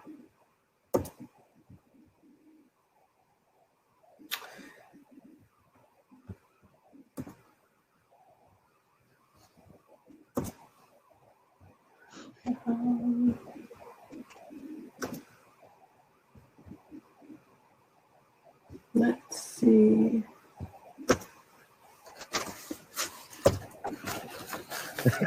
They'll be up there in 30 seconds. Hang tight. Okay, no problem. I'll just keep rolling along, and if we can get them, that would be great. So I'm going to touch a little bit on kind of three of our core pillars: convening and collaborating, being action-oriented, and providing leadership, because it is very important to us that we see a full reanimation of our ecosystem downtown to help through these challenging times. So the Minneapolis Downtown Council has always had a 10 to 15-year work plan that aims at keeping downtown extraordinary today and tomorrow. Our current plan, Intersections, the Downtown 2025 plan, has key goals that includes doubling the downtown residential population, adding 3 million square feet of office space, transforming important areas such as Nicollet, the Mississippi Riverfront, building US Bank Stadium, leading the nation in transportation options, and ending street homelessness. Leading into this year, downtown was experiencing an incredible run of investment and development. Downtown is the economic engine of our region, and much of its vitality comes from our hospitality and service industries. We've welcomed millions of people to downtown for games, Broadway musicals, plays, conferences, James Beard-worthy cuisine, live music, and much more. Downtown is home to 218,000 workers, although we are currently seeing about 15% of that workforce population, 50,000 residents, and what makes our downtown complete is the collection of visitors who join us. Our annual Yes Minneapolis Downtown Report painted a picture in 2019 of continued growth and activity. After years of hosting international events like Super Bowl, Final Four, and X Games, we've been positively on the national and international radar for our culture, food, entertainment, music, and walkability. And this excitement has led to more major projects that are currently in the works, like the Dayton's Project, RBC Gateway, Waterworks, and others. While we work to understand our new baseline, it's important to remember that we went into this unprecedented season from a position of strength and momentum. 2020 has changed the complexity of downtowns across the country, and Minneapolis is no different. The combination of COVID-19 and social unrest have delivered difficult effects to our community. Major numbers of employees have worked from home since March. Events and activations have been postponed or canceled, and our sports scene is happening without fans. All of these are important to the success of our restaurants and hospitality industry. As an organization, we are continuing to track how downtown is reanimating. We published the Minneapolis Downtown Reanimation Dashboard in September, and we are tracking bi-monthly the progress being made so we can best inform ourselves and the downtown community and share any trend lines along the way. Simultaneously, we are working with and listening to HR leaders across downtown to understand and work through the challenges and opportunities as companies begin to bring more workforce back to the office, knowing this is a key ingredient for the success of our downtown restaurants. We know our city and our region thrives when downtown Minneapolis thrives. Reanimation will happen, and with our partners, we're tracking these key metrics to know the pace of building occupancy, hotel occupancy, light rail use, Nicollet pedestrian traffic, and dining trends. Based off of the reanimation dashboard, we are tracking that approximately 280 restaurants and retail shops in our downtown community are open. Hours vary, but many locations are open and operating. While we track these numbers, we are also bringing together restaurant leaders to discuss how we can work together, putting aside all competition, to help support and restore our downtown's vital hospitality industry and world-renowned destination. Our Restaurant Thought Leadership Group is focused on restaurants within downtown, as the challenges these locations face is not only COVID-19, but they are also up against real and perceived perceptions of safety. This group is focused on proactively planning for the reanimation of downtown Minneapolis, which we are currently tracking as Q2 of next year, discussing how the industry can pull together and join with other downtown businesses to help create experiences that will best welcome back more employees, encourage visitors to come, and support the needs of residents. They are also focused on shared messaging that tells the unique stories of the downtown restaurant experiences and opportunities ahead, some of which are unique to the downtown Minneapolis location, but building consumer confidence will be very important to the reanimation and our success. This sector is being innovative, creative, and collaborating like never before. Downtown needs our hospitality industry to emerge strong. Residents, employees, and visitors expect it.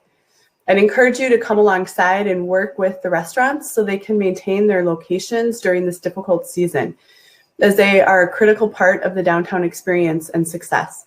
Collectively, we need to support our downtown restaurants, because until more employees are working downtown daily and events and conferences and business travel restores and more people seek the downtown experience, they are struggling to find sustainability and reopen.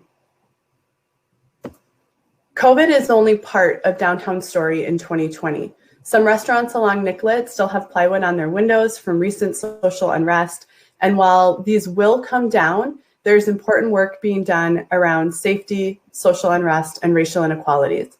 We're working closely with law enforcement and street outreach teams to navigate real and perceived safety concerns while advocating for police reform under Chief Arredondo. We are having real conversations about the devastation following civil unrest and how it is impacting the people in our community. We collectively understand that this is an important first step to the full reanimation of downtown Minneapolis, including the hospitality industry. We continue to remain focused on how our work today will impact tomorrow. And some of our biggest opportunities include helping our community return to downtown offices safely, ensuring our full downtown ecosystem returns. Our restaurants, particularly in the core of downtown, need the employee base for more successful reopenings and long-term sustainability. Employees in the core of downtown truly do help to make up the population of the downtown neighborhood. Thinking about how we can support our community through racial equality and opportunities, bringing back the downtown vibe, including the entertainment and culture scenes, and being ever present in safety conversations, making sure that when restaurants reopen, they are able to bring their workforce back to help those that are currently open navigate some of the unique challenges around real and perceived safety downtown. And certainly going into this with strength and a lot of momentum will help how we rebound together as a community on the other side. There is no doubt we will return to full animation, and the restaurant scene is a critical component to the future success of downtown Minneapolis as a whole. We thank you for your shared work, as together we will again see the vibrancy, vitality, and strength of our downtown, and this industry will help us to rebound stronger than ever. So at this time, I think Liz and I are open to any questions related to the industry or specifically to what we're hearing from working with restaurants downtown. And Liz, I think there was one for you in the chat that maybe you could start with. Where is it? Some restaurant tenants have expressed concern about their potential financial liability for their employees who contract COVID, even if they are infected outside of work. Is this something Hospitality Minnesota has been hearing?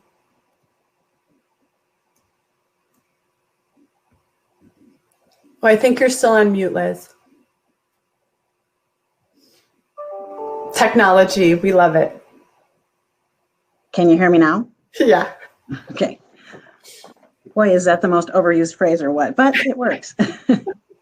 So yes, the liability question has been an issue since really the start of COVID, even before the shutdown, as the contemplation was in place to shut down, and who and how this liability piece would leg out. There have been proposals on the federal level about whether or not that would be put in place or exempted. There have been insurance questions of how that could be looked at, and again, who is going to be considered liable or not. It seems like, again, this is one of those, it's going to ultimately be difficult in many cases to determine how and where someone got this, may have contracted COVID. You can see that daily in the Department of Health data that it's, unknown.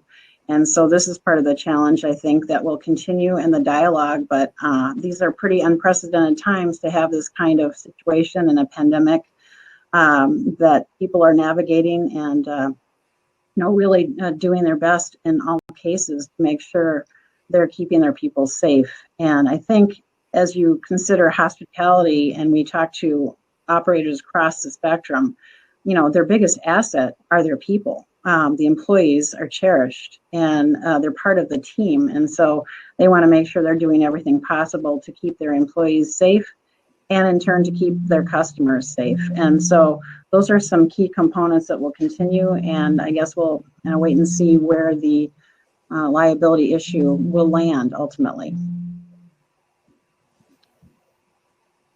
All right. Well, thank you, everyone. Liz and Leah, we are going to take a break now for everybody at home. Please head back to the lobby to get the link for the next session.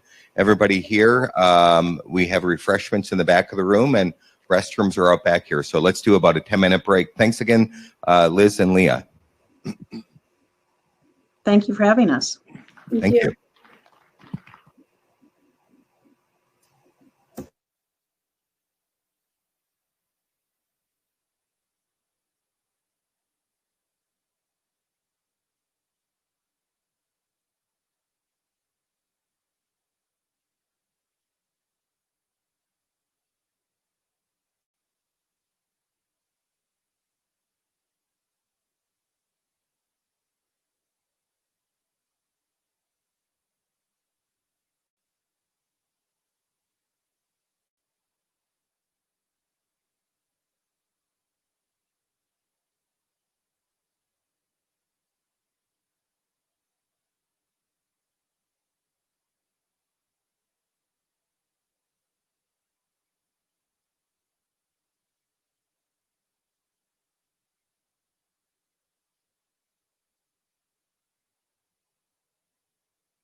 Is everybody live at home? Ready to go at home, Todd? All right, here we go on to our next segment, our office panel. So if you, hopefully you're all logged back in at home from the break, and people here. Oh, here we go. Moderating the panel is Russ Nelson, formerly CEO of NTH. Russ, it's all yours. Take it away, buddy. No, give me a second. Oh, yeah, hang on. He needs you can sit anywhere you want. So we are one person, but Russ has promised to play Bill Catter. So yeah, so he's going to pretend like he's Bill Catter and Russ Nelson at the same time. Good luck with both of those. Bill will like it. He's probably watching. Well, here we go. Welcome, everybody, both on video and here in the audience. It's a pleasure to be here. When Jeff called me, I said, what are you, getting the band out for one last tour? So I used to do this a lot before I retired at the end of 17 from NTH, and honored to have one of my former partners, Anna Koskren, here. So some loyalty still. Thanks, Anna. I think Anna would say that you've probably been retired for longer than just a couple of years. No, I think you're right. Well, let's see. Downtown office. Do you want to hear the good news first? Oh, wait, sorry. Well, obviously, unprecedented times for our downtown office. And today I'm joined by 4 seasoned professionals. We had 5, but Bill Catter has flu or some illness that prevented him from joining today. He really feels sorry he couldn't do it. So I have Ann Rindy, Brent Erickson, Jim Montez, and Mark Stevens who will be providing comments on the market. Each will make about a 4 to 5 minute presentation. And then at the end, we'll do the question and answer. And I thank all my panelists. We had some good warm-up discussions about the office market. And as always, I walked away with some more insights and candidly, a bit more optimism. I'll use the word a bit more, but didn't walk away just with my head down. So anyway, the way I'm going to do this is I'm going to introduce all of them at the front, and then they will go one at a time with their comments. So first is Ann Rindy. Ann is a vice president at CBRE, specializing in landlord representation for downtown area, North Loop, Northeast. She has a portfolio consisting of 4.5 million square feet. Her projects include Capella Tower, LaSalle Plaza, AT&T Tower, 801 Marquette, and others. The topic that Ann will address today is about deal activity, and she has some very interesting statistics, not just the only free rent TI comments, but a lot of insights into the market. I think you'll find it very interesting. Next, Brent Erickson. Brent's a senior managing director at Newmark, and the majority of his leasing activity is in downtown Minneapolis. He represents some key core assets such as the U.S. Bancorp Center as a client, North Loop buildings such as Tractor Works, Uptown area, Mosaic, and a new development on River North, Nova, developed by Master. The topics that Brent is going to address in his comments are about finances matter, about a discussion of the culture, collaboration, mentoring of tenant finances in being a huge factor in making a decision, not just the metrics of the deal offered. As I mentioned, Bill Catter cannot be here. I will offer some of his comments and maybe a few of my own that I'll make up on Bill's behalf. That'd be kind of fun. But Bill did pass along some preliminary comments that prior to COVID, there was continued in-migration to Minneapolis with tenants and increased investor interest. It was a very bullish market and had really great prospects. Of course, with the advent of both COVID and public safety concerns, it's changed dramatically, having Bill comment that he thinks we're in effect in a recession now, and it could take 2 to 3 years to regain where we were in the pre-COVID period. He said the excess space obviously is a real challenge, record number of subleases. He did say that RBC Gateway, which is his project, has a significant amount pre-leased to RBC and the POLAD companies, of which United Properties is part of. And though it has some spec space, it's not unmanageable. What Bill didn't know that he was going to announce today is he has a new 1 million square foot spec office building that will be announced tomorrow in a downtown location to be, yeah. Sorry, Bill, if you're watching. Anyway, we had to have some fun with this. Next is Jim Montez, Vice President of Agency Leasing at Transwestern. And Jim has worked with a variety of investors and owners, for example, large institutional and foreign investors like Shorenstein and Sumitomo, developers such as United Properties, and several local entrepreneurial owners. His projects include traditional Class A high-rise, historic renovations like Ford Center, Loose Wilds, and the North Loop, and build-to-suit like Be the Match, and most recently, major undertaking with the Dayton's project, or he is lead on that, representing the leasing efforts for that building. He also does Washington Square and SPS Tower. I didn't realize, again, these people, my God, don't finish with Mark. It's they cover most of downtown. Mark Stevens is Senior Director at Cushman & Wakefield, focused on agency leasing in downtown. His current projects include 510 Marquette, the Colwell Building, 300 First, 330 South 2nd, and the PwC sublease. His topic is going to deal directly with the status of rent, free rent, concessions, tenant improvements, etc. And we'll address the many variables that are impacting the need for office space and how deals are coming together today. And then with the COVID-19 impact, talk about the impact of safety and school reopenings, short-term extensions, and creative deals that delayed the need for a market rate deal. And he will talk about some of the new deals, including the announcement of Deluxe and Principal coming downtown. So with that said, Ann, I will ask you to lead off with your comments. Great, thank you. Russ, wonderful to see you. Thank you for joining us today. I'm going to start with some market stats. And today, actually, CBRE is releasing their third quarter market data. So we've got some hot off the press numbers here. CBD overall vacancy, we're reporting 19.4%. So that includes the multi-tenant market of 22 million square feet. Again, multi-tenant buildings, Class A, B, and C. The breakdown of overall vacancy, Class A, we're at 12%, Class B, 32%, Class C, 23%.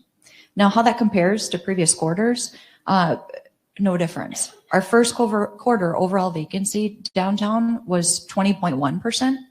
And quarter two, we got down to 19.1%. So for quarter three to come in at 19.4, I mean, that's encouraging to us. We haven't seen a spike in vacancy.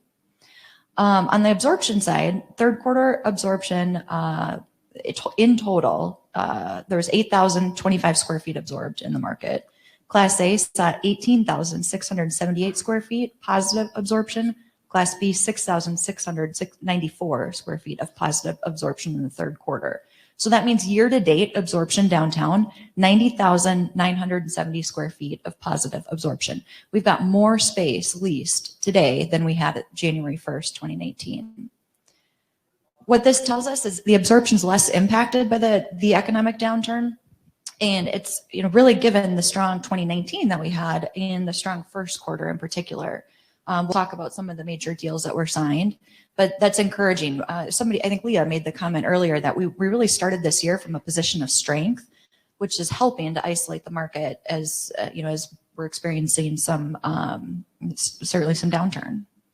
In Class A, 12% this quarter, it was 12% last quarter, and it was 12% the year before, or the quarter before. Class A continues to fare very well downtown. And it's probably important to point out, I should have mentioned that the Class B number being so high at 33%, our numbers do include the Dayton's project, which we'll get an update on here, and North Star. So two very, very big blocks of space in the downtown market that, again, through no impact of COVID or public safety, these are projects that are still in the works or that the future is a little bit unknown in the case of North Star. Major deals that were announced this quarter, throughout the summer. In June, we heard the news of Whipfly signing 30,000 square feet at Fifth Street Towers, just a huge win at a very, very important time. And then followed by later in the summer, Principal and Deluxe, both announced in September. Principal 40,000 square feet and Deluxe 95,000 square feet. So positive, we continue to hear news of positive absorption and deals that will, as we look towards the end of 2020 and into 2021, this leasing activity will be very, very important to offset any consolidations or kind of a give back of space or some threats from the sublease market. So our team took that data a step further and we said, well, No doubt the conversations have been a little bleak this summer.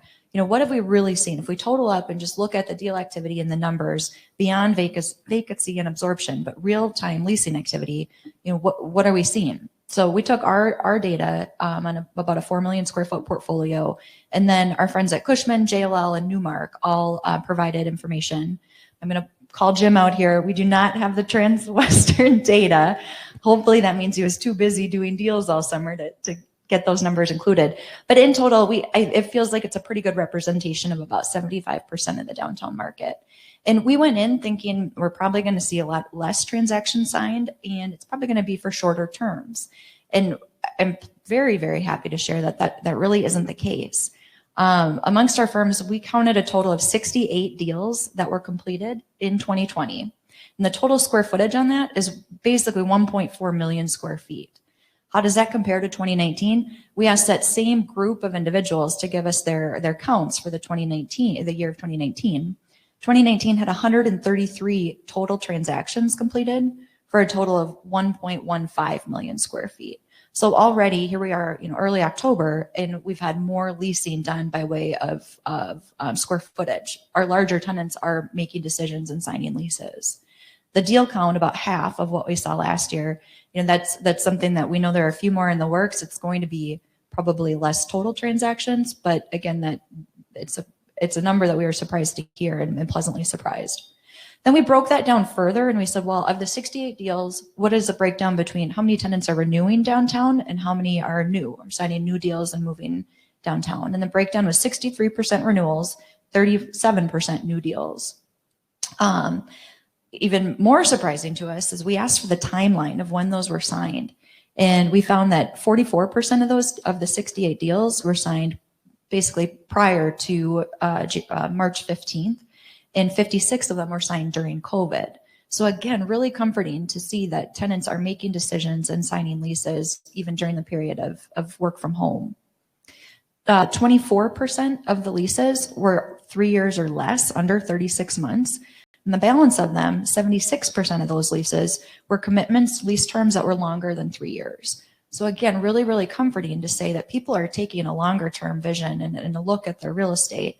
It's not just this idea that kick the can down the road. And then the breakdown, the local, we looked at the companies of which are local and then which were multi-market. Again, thinking that some of the multi-market tenants would be the ones to actually make up all this activity. And again, not the case. 59% of the deals that were signed were with local firms, and 41% of them were with multi-market. And then maybe the most encouraging stat to me was a look at the renewals. We said, well, is everybody giving back space? Is everybody looking at their square footage and saying, nope, everyone's working from home and we're done? And again, not the case. And 34 of the total renewals that were signed, there was no change at all in the square footage. In 4 of those cases, there were tenants that were expanding, actually taking additional square footage. And only 6 of the deals were included any type of consolidation or give back of space. So we walked away from this exercise pretty optimistic about what we've seen so far over the summer, even though you read the headlines and it maybe doesn't feel like there's that same message. The numbers left us feeling like there's some hope here. Thanks, Ann. As I said, there's some optimism in all this. When you look at, and those are the actual numbers. So thanks for that insight. Brent? Yeah, tagging on to Ann's comments about tenants renewing and tenants renewing for the same amount of square footage. If we were having this, and I'll answer why we think that's the case. If we were having this meeting a year ago, a lot of the conversation for businesses would be about how they can collaborate together and how they can create office space that will give them the best culture and how they can set up arrangements for mentoring and training for their employees. It was very employee focused, culture focused. And in that equation of making decisions, they also considered finances, but they were really focused on some of those more nebulous things, culture, collaboration. As the work from home started, lots of questions about what companies were going to do to address those things. If you're working from home, how do you continue to collaborate? How do you continue to mentor people? And as lease expirations were coming up, companies were trying to sort their way through that. But the piece that has become more important to businesses and has led, we feel, to the relationship of companies renewing in place for the same square footage is the financial piece. It's really expensive for companies to move. So the headlines might be companies are considering moving out of downtown Minneapolis and doing something different. But if you really look at a business on a one-to-one basis and that business considering what their alternatives are, moving is really expensive. So our feeling is that that financial piece for companies is being elevated. And they're really, they want to evaluate collaboration and mentoring in their culture, but it's more important right now to evaluate what their financial picture is. And as a result, they're making decisions to stay in place. They're not changing their space around. They're keeping the same amount of space that they had just because they can't afford to spend the money. That's becoming a more critical piece of the decision-making process, we feel. The other side of that, from a financial standpoint, as we're talking to tenants, is we are seeing some companies that, because they're working from home now, they're saying, when my lease comes up, I'm going to continue to work from home. We are seeing that happen. The mentality with companies doing that, again, is more financially driven. They know that they're going to give up some of the elements of collaboration and culture, but they need to be cognizant of the financial piece. And they're telling us that we're not going to work from home forever. We need to work from home for the next 12 months, maybe the next 24 months, just because the financial picture is a little bit unclear, and they're making the financial decision to be very cognizant on the expense side of their equation because they don't know where the revenues are coming from. So we're really seeing the financial piece crop up as a more important decision-making factor for companies, and that financial piece is making companies say, I'm going to stay in place, or if they are going to work from home, they're not making it on a permanent element. They're looking at it being something short-term to save some money until we can all get back to work and be back in the office. Brent, thank you. Yeah, that's when he mentioned that initially he was going to talk about subleasing. We'll cover that a little bit, but Brent said, I keep running into this financial reality, and it's not as simple as there's a good deal or I'll move to this place. It's like, what is it going to cost me, and can I do it? And maybe I have to, keep the powder dry a little bit. So it's just an interesting way to look at it. Yeah, I think that's exactly it, Russ, is that companies need to keep their powder dry. They need to make sure that they've got the financial wherewithal to have a culture and be able to mentor people in the future. And if they don't look out for the financial piece, some of that stuff doesn't matter. So right now, financial is really, really important. And I see you nodding down there. You're saying the same thing, I'm sure. Yeah. Okay, Monty, Jim Montez. Boy, this is fun to have you back, Russ. This is super. I was thinking about, we did one at Golden Valley Country Club. This was probably 08, 09. Do you remember that one? Hunting for tenants. We dressed up in duck hunting gear and you had the duck call. I miss the costumes and the themes that you used to do. I was going to mention the last one we did together was Star Wars. So I thought you'd be out in your Jedi costume. Sorry, we don't have costume. What's that? Well, we get post-COVID, we're dressing up again. I'm telling you right now. Back then, that's when the BOMA thing with Kent Warden, very nice man, but very, very conservative and very formal. And I said, Kent, now I'm going to do this. I know you like us to do it, but this theme we have, I have a 12-gauge shotgun. I want to shoot a hole in the roof. We will pay for the damage. He's looking at me like, you would do that. I said, okay, we won't do that. But we will dress up in duck hunting gear. All right, Monty. Yeah, we like, you know what? Life's tough, isn't it? So, have a little fun. Okay, Monty. So, and Ann's comments, and I've been working on our numbers, and I'm going to get it to Ann. Here's the thing you need to understand about Ann. Ann is and I mean this in all sincerity, when it comes to data analytics, Ann is the best in the business. So I want to make sure whatever I provide her, she doesn't come back and go, hey, Monty, this doesn't make sense. So she's awesome at it. I really appreciate her taking the time to do that. It's very insightful and helpful for us in our community and giving our owners. Monty, if you don't get it soon, I'm going to tell you what's going to happen. She's going to footnote that Jim Montez did not give the data. What he did give was this. I'm sure it's crap, but I'm putting it in anyway. So I would recommend get her the data. She's not been shy about, letting the world know that I have not done my part yet. So I know it's going to be good. I know it's really going to help the story. So Actually, Monty, haven't you been blaming it on Reed and Aaron? Who? No, right. So anyway, no, we'll get that data. And I think that's right. We've got encouraging things happening. And I think about the first panel that we heard this morning that Steve moderated with Bob and Chris and others. There's this kind of biodiversity downtown, and everybody's playing a role in making our downtown thrive. And I'm encouraged that we've seen the Deluxe and the principals moving downtown. I think we're gonna have more announcements. Russ mentioned the Dayton's project, which is a huge project for me and my team and for the city.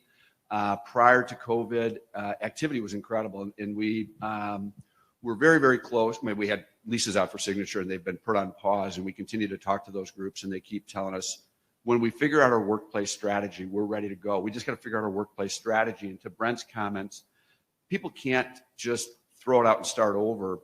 And at Dayton's project, we're building 100,000 square foot of spec suites, which I think is the biggest inventory that we'll have. And this new round of spec suites, we talked to probably 12 architects and got 11 and a half different answers as to what the new workplace strategy and environment is going to look like. And it's very individual to every company. And what do they want? Like, and I think you're at CBRE, you guys are doing a reservation system. And so it's, when do you want to come in? What kind of work do you need? So what kind of space do we provide? So that's one way to do it. Our company, we're on a rotation basis. So half of us are in Monday, Tuesday, half Wednesday, Thursday. So every company's got their own way of doing it. I was talking with a group who the person is leading a national back to work strategy for their organization. And one of the terms that they talked about was psychological safety. So everybody's got a different place where they're at in their, what they consider to be safe. And as humans, we're horrible at risk assessment, right? Chris talked about threat assessments and how good and bad we can be. So in that particular organization, they're going to try to be back on January 4th. One of the things that they may do is have a sticker or a wristband that's kind of color coordinated. So if I'm very, very sensitive to the pandemic, I might have a red button on that says, you know what, can you keep your distance, your mask? Russ may have the one that says, I don't care, come give me a hug. And then there's somebody in the middle that says, so everybody's trying to navigate their way through that. And the role that a building can play, and we're still kind of feeling our way through this, is what type of infrastructure can we support to help those companies feel safe coming back to work? Russ mentioned the Dayton's project and Sumitomo, the SPS Tower. At SPS Tower, we have an initiative to have a frictionless, a touchless environment. So you walk in the front door and you don't have to touch anything until you get to your suite. We're also, we just did a green wall, and the byproduct of that is amazing what it does to air quality. We've got probably one of the largest outdoor spaces in downtown. We're also looking at a whole building reverse ion bipolarization, which is one of the technologies that's emerging that is getting installed into spaces in buildings. And it's interesting to see these technologies that have been widely used in other applications coming to our industry. We're looking at touchless elevators and things like that. At Dayton's project, for example, with the mechanical engineering that we've done, we have the ability to do things that maybe older buildings can't do. And so we've got the ability to do the UV lights, the bipolarization, and filters, because we've got air capacity. So you have to look at all of these things, and how do you give people choices to create a workplace that works for their enterprise and makes their folks feel comfortable and safe. So I'm encouraged by the collaboration and the confidence that we have downtown. The numbers support it. Great to have Steve Kramer and his team leading that effort. So I'm super encouraged about downtown. Monty took me on a tour of the Dayton's project a couple, 3 weeks ago. And one of the things that was an aha moment for me is, obviously that's an older building, but they've retrofitted it with systems that are state of the art. So in some respects, you can say that project has a better, air, you have all those fancy words, but the airflow on that than even a 10-year-old building. So it's you can't just make a judgment. I mean, it's kind of amazing, really. It is arguably, I think maybe, today I would say it is the most sophisticated mechanical system of any building downtown. And it probably will retain that position. Gateway as a new project will rival it. but it is truly state of the art. And the benefit that we have is it helps us address the concerns of this pandemic. And if there's another one in the future, we'll be well positioned to handle that. You know, we kind of think of it as almost like an umbrella, right? Everybody's got an umbrella. You usually leave it in your closet. If it looks like it might rain, you take it with. And if it rains, you pop it up. But you don't walk around with your umbrella open the entire time, every day, even when it's sunny. You're prepared for it. And so I think that's where buildings will find success, is giving their occupants those tools to adapt and shift and pivot to whatever's happening out in the world. And so. Excellent, thanks. Well, clean up, Mark Stevens. This on? Yeah, well, there we go. Sorry about that. Thanks for having me, Jeff, wherever you ran off to. And for the at-home audience, hi. I have a daughter who's 12 and hates when the virtual teacher doesn't address any of the online students and only focuses on the people here. So I hope you're enjoying the program. So I'm going to talk about deal terms. Where are they at and where are they going to go? Not terribly easy in normal real estate, and a little bit more difficult in the COVID time. However, it is good to have Ann here to break down all the stats to ease the minds of everybody out there that, you know, thinks like, okay, this is going to be dead for 24 months. You know, my job, our job is to lease office space in downtown Minneapolis. And I know a lot of us out there are thinking, you know, we got tough sledding ahead, but there are deals happening. And, you know, taking you through a deal, when you're a tenant, you're typically meeting with your broker and you're saying, okay, what type of area? You know, am I North Loop, a warehouse district, downtown East? Am I core, Skyway connected? Do I want amenities? Do I want cool and creative? Do I want Class A tower? So those are the levers of what they're looking for. Landlord is, when we got a prospect at the table, is saying, okay, where market deals happening, go pull a bunch of lease comps, recent deals that have been done, and let's make sure we hit at market or above, hopefully.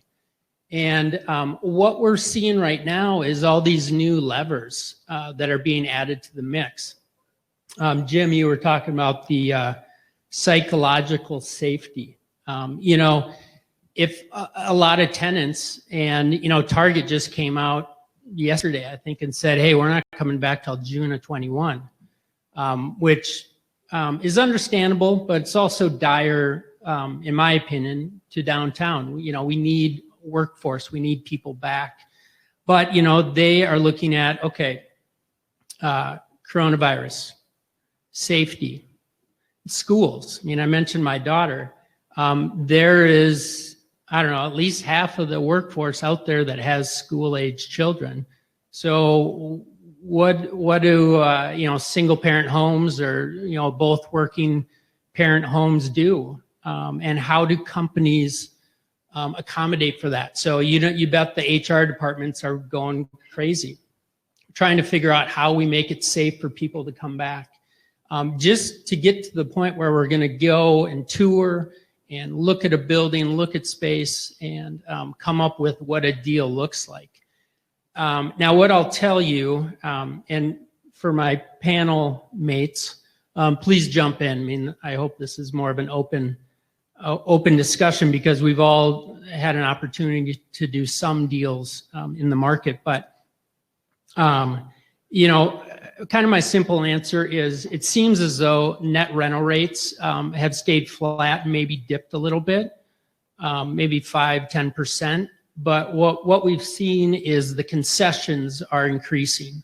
But it's not concessions like I'll just give you a ton of free rent, or I'll you know, foot the bill for your build out big TI allowance. You know, it's also timing, term. You know, there was a big deal that was done early COVID, and it kind of got to the goal line where they were ready to sign, and the tenant was able to work in a unique termination option where it was literally an 18-month window from signing. Like, what if it really goes sideways here? We need the opportunity to get out. And the landlord got comfortable saying, okay, for this 18 months we can do that. Now, I don't believe that we're going to get to the point where they could exercise that, but landlords are having to make some concessions, as well as tenants are going to have to make some concessions. I did a deal in April timeframe, and the tenant wanted to renew, and they had a 3-year renewal right in their lease, but they came back and said, I just want to do 1 year. And so we responded in saying, well, let's bring your rent, which in our opinion was below market, as always, I guess, but it really was below market, had been signed quite a while ago. So we actually got a 25% increase in their net rent, but they got a 1-year deal, and we'll all see what happens in about 6 months when we dust off the folder and start working again on that deal.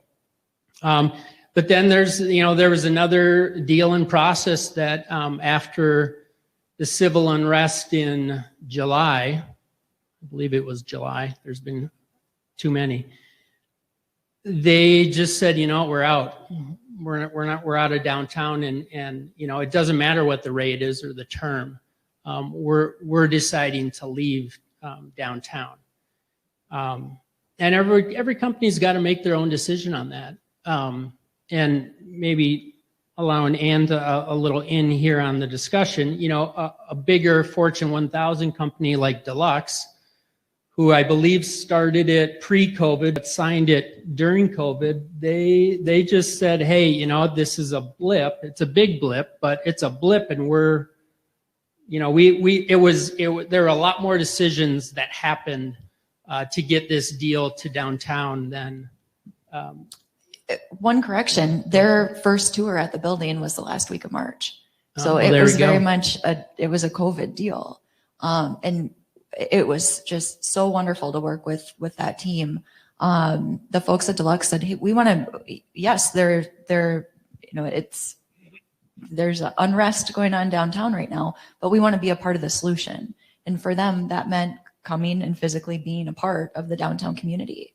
So it was, yes, that was definitely a unique deal that probably would have played out very, very differently if it would have been done in 2019.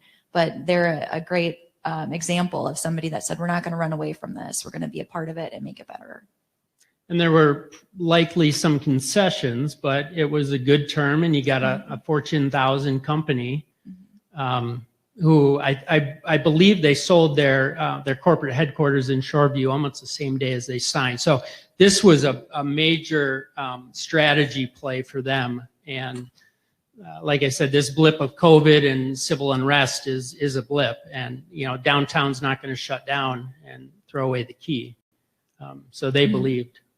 And I would add, particularly from the perspective of the Dayton's project, and we talked about, and I don't know if maybe you quoted that number, the percentage of companies that were new to downtown versus currently downtown. And I think it was about a 60-40 split, 40% coming from outside the downtown market. And right now, as activity has come back to life and picking up momentum at the Dayton's project, we're seeing that same relationship. About 40%, maybe closer to 50 of our prospects are from outside the CBD. And they are saying that they want to be part of this. They still believe that that's the place they need to be to attract and retain the talent that is going to help them to grow their enterprises. So while we had a pause, and we've had a couple of episodes that have kind of pushed us back a little bit, I think companies are still really believing in the workplace strategy and believing that being together creates innovation and helps businesses grow and thrive. And urban areas are where that happens. Yeah, and you know what? So Cushman, and you can grab this at cushwake.com. They have a whole kind of COVID pandemic white papers and whatnot. But they were saying that what they're going to see coming in the future is space planning, not for offices, workstations, but maybe it is going to morph into places where people can come and gather as teams and have social events, and not necessarily, a room full of 75 workstations where everyone's there. Because I think the majority of people, just the public, are going to say, hey, I could work from home and this would make my home life a lot better. I can be productive, but I don't want to do this 100% of the time. So I think offices are going to start to morph that way, and being centrally located in an urban area I think it's going to just change how it looks. It's always kind of been that way. It's centrally located, transit, amenities, et cetera. It's just going to morph on what that space looks like and how often people are actually going into the offices. The folks at IA it's a tenant of ours at 801 Marquette. And I saw somebody speak recently, and he referenced that the workplace is going to become more of a tool than a place. It's not, oh, I'm going to work today. It's, I'm going to work today in the downtown office or in the location that, I need to meet with my team, or I have an IT issue. And so how do you design, and what are the workplace trends that really support that shift, and less of a physical place that you go and more of a tool, a resource to bring people together? Okay, well, here's the first question. And Brent, you've totally deserved to get the hairball question. Put you on Thanks, the spot, Russ. okay? There are two elephants in the living room. Elephant one is called COVID. Elephant two is called public safety. Both have had a major impact on our downtown. I see where Target has said they're not going to bring workers back till first quarter of 2021. And therefore, you don't have enough density downtown, which always leads to difficulty in public safety. But we also have unfortunately, I'll just say it, the council of Minneapolis and mayor need to give a lot more resources to Arredondo and the police force. And so that's hanging out there. And I'd say that I've heard more stories about public safety being a bigger issue than COVID, because the view on COVID is we're going to get through it. So Brent, would you like to reflect on that, or what you're hearing, or institutional investors, or any other number of things about that? I'll just tell you my personal experience. As I go back to the office and spend time on Nicollet Mall and in downtown Minneapolis, I think Jonathan Weinhagen pointed out that a couple months ago, it definitely felt different, just from, just the vibe that was down there. And as time passed and I've been downtown more often, I see more police. I see the mad dads down there. I see more people that I know on the street. It just feels better. So, Russ, I don't think anybody's running and hiding from the reality that Minneapolis has had some challenges. But from my personal experience, it sure feels a heck of a lot better down there today than it did a couple of months ago walking around. I'm going to ask you the question of how many firms actually have signed a lease to move to the suburbs. Well, so far, none. I mean, we keep hearing Wait, about stop. Say that again. I am not aware of any tenant, say over 5,000 square feet, that has vacated left their lease in downtown Minneapolis and signed a lease in the suburbs. Wow. What I am aware of, they're all touring. So Mark, when you referenced that somebody said, oh, we're out, we got to go. Well, there are a lot of those groups that are out and they're looking. They're touring in the suburbs, but to my knowledge, there's not one lease that's been signed. No, I think they'll come. I think that we will have 3 to 5 groups by the end of the year that will announce that they've signed leases, in Northeast in particular, I think is going to really be the benefit. But and then further out in the suburbs. So it will happen. But my argument there is those are tenants that really weren't downtown for the amenities and the connection and the recruiting, the retention. They're tenants that they were probably there in a good deal, and that good deal went away. And so yeah, maybe the suburbs are a little more attractive for them right now. They don't want to pay for parking. Transit's not part of the way that their employees come.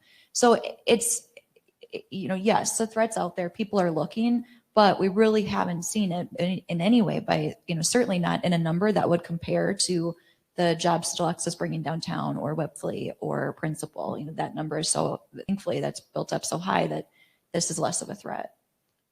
I would add that through this, and I reference the Dayton's project, and we have the benefit, I think, of seeing probably every major deal in town. And if I haven't seen it yet, please come show it to me because I want to see it. And we heard rumblings of a number of the prospects that we had on our list that all of a sudden we heard they were looking in the suburbs. And when checking in with them, what we often heard was, for our various constituents, our stakeholders, we need to go look at the suburbs so we can at least tell our shareholders, our employees, we considered it, but it's not for us. And there are tenants that just say downtown, urban areas, that's where we need to be. There are tenants that don't need to be downtown. There's, what is our breakdown? What are we, 30% of the office space in the Twin Cities is downtown. So for 70% of the tenants, they don't need to be downtown, and that's okay.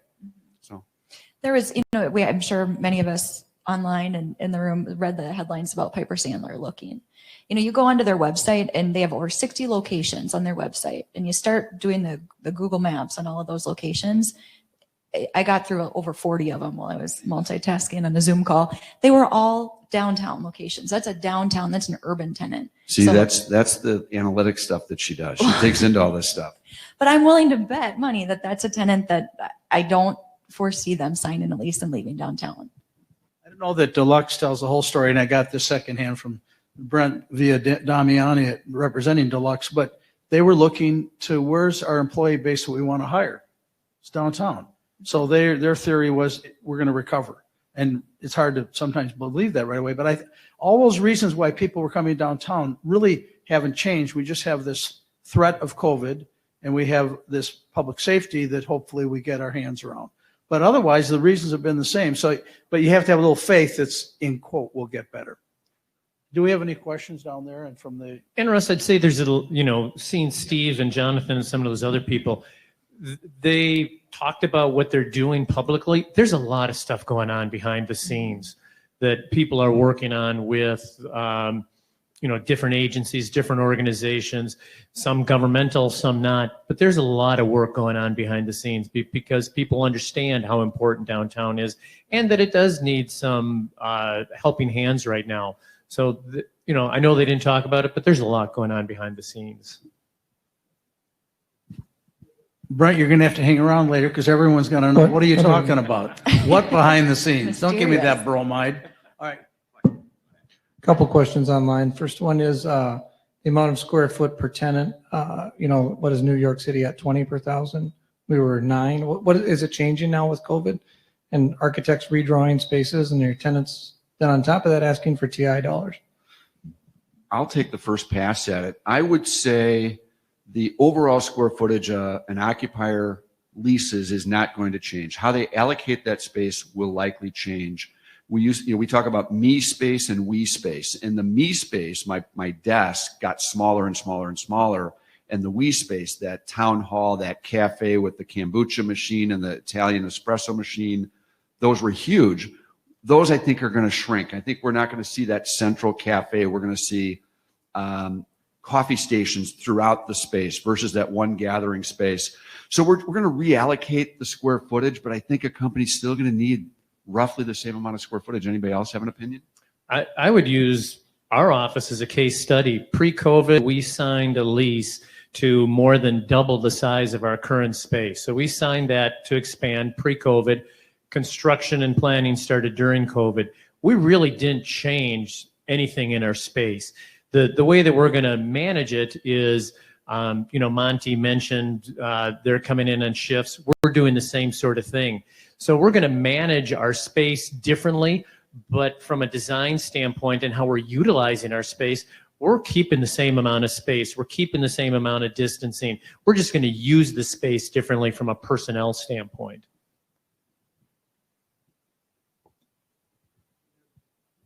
And then the second question is very similar, but saying that tenants enjoy the work from home, and when things come back, how can building owners redesign their space to accommodate flexible, smaller footprints and some of the new requirements people can have? Similar question. I would respond what buildings are doing from a common area standpoint.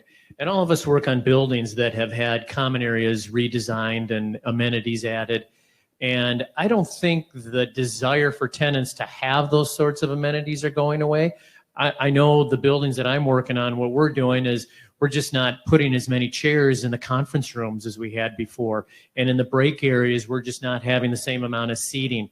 So we're really trying to work within the regulations from a distancing standpoint to accommodate the use of those spaces that way. But I don't think we see the use or the need or the desire for those spaces going away or diminishing. My son and daughter-in-law live in St. Paul near me, and they have a sophomore at Highland Park and then an eighth grader at Capitol Hill. Each one of them have a separate area at which they need to do their work in that house, and they have 2 dogs. Now, what do you think? Do you think at some point it might be fun to go back to the office? I'm telling you, there's a lot of fatigue. And then with kids and school and all that. So I think it's a time that's hard to render absolute judgments on this stuff. But I do think we're going to have not everybody, and there clearly will be some functions that can be done distant. But there are a lot of other functions, like what everyone does up here, that candidly meeting with someone in person is really important to develop a deal. You know. So anyway, Brent. No, I'm good. Wrapping it up. Are you wrapping it up because we're out of time, or are you bored? Well, we're missing. We need your outfits, new outfits. Well, next year, Russ, we're on it. This committee right here, we're on it. Do you have I want to thank all of my. As you can see, I mean, we could go for another hour. I mean, this is great interaction, and I hope you've enjoyed it as much as I have. Do you have any predictions on amount of square footage and inventory right now, Russ? I mean, how many years of supply do we have? You know, I'm going to say it, and I if you want to hold it to me, it's okay. We have a 15-year supply of office space. Most of you people are under 80 years old, so you wouldn't get that. But about 25 years ago, I made the prediction. We have 50 years of office space. It has hung with me forever, and it's the best 15 minutes of fame you can ever get. Oh, yeah, you're still saying 15 years? Think about it. There's always 15 years supply. It's kind of a trick question. And I'll add that 15-year supply was absorbed in about 2 years. Yeah, well, that's another point. So, yeah. But Ann, I want her to verify. All right. Well, you've got other things to do, I'm sure. But thank you. Yeah, thank you. Thank you very much. All right, awesome panel, guys. All right, so on to our next panel. I think he is here. Abe Abbott is got. Oh, there he is. He's hiding back over in the corner here. So we have Abe Abbott, and Brent Webb is coming via the internet, and Pam McCrae is here in person. I know Dean DeValis are here in person as well too. They are going to be talking about the downtown Minneapolis apartment market, condo market, and all of the above. So somebody left that water up here. Is that yours? Oh, yeah. In case. That's a COVID plan. Thank you. That's a cool. The way to go. Everybody's going to. Yeah. I'm leaving this for Trump's White House. Oh, thank you. We appreciate that. Thank you. All right.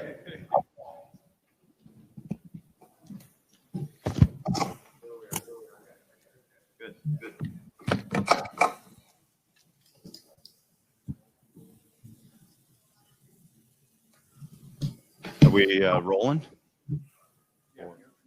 We're live. Well, thanks everybody. Done some Zooms on Zooms, but I've never broadcast from a platform to web-based seminars. But thanks for having me. My name's Abe Abbott. I'm at CBRE and the Capital Markets Group, focusing exclusively on multifamily assets. This is a multifamily panel. I think we'll probably get into some topics that'll be loosely tied and hopefully some that are directly tied to multifamily. But is Brent on? I'm here. How's it going? Great. Thanks for joining us. By the way, my optimism is indicated by my scarf. So I know we've got some concern about the Minneapolis market, but I'm showing my faith by putting on my twin scarf to say the same faith holds true for our CBD and Minneapolis environment, although we've got some serious challenges. And frankly, I became more optimistic as I listened to some of the earlier panels today. We've got a lot of challenges in the multifamily space.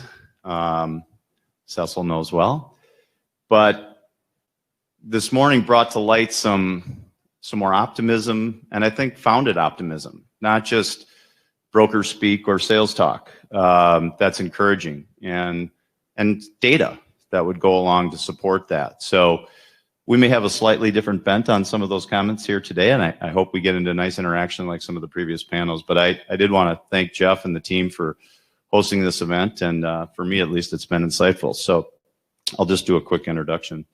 Brent Webb is with Mortensen and has been very active in the Minneapolis landscape for the past, 10 or 15 years or so.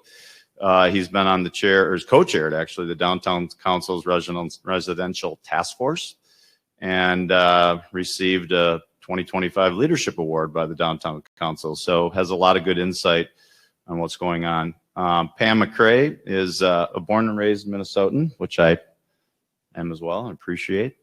And she's super proud of her 3 awesome grown children. Yeah.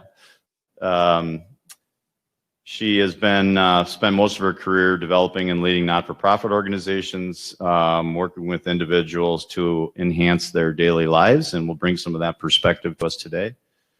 And then Dean DeValis, the CEO and founder of DJR Architects, located in Minneapolis, founded the company in 1985 and has been involved in various different architectural and urban planning activities over the past. What does that make that, Dean? You know, like a long time. Hey, right. So you're awesome. I'm just going to start out with a few comments about the broader multifamily space, specifically related to the CBD. And I know Bob Lux earlier had mentioned Latitude 45's quite good leasing activity. And with all due respect to Bob and some of his comments there, I think the market maybe isn't quite as good as maybe that property is. We have 52,000-ish residents in the CBD. Roughly 50% of them are renters today.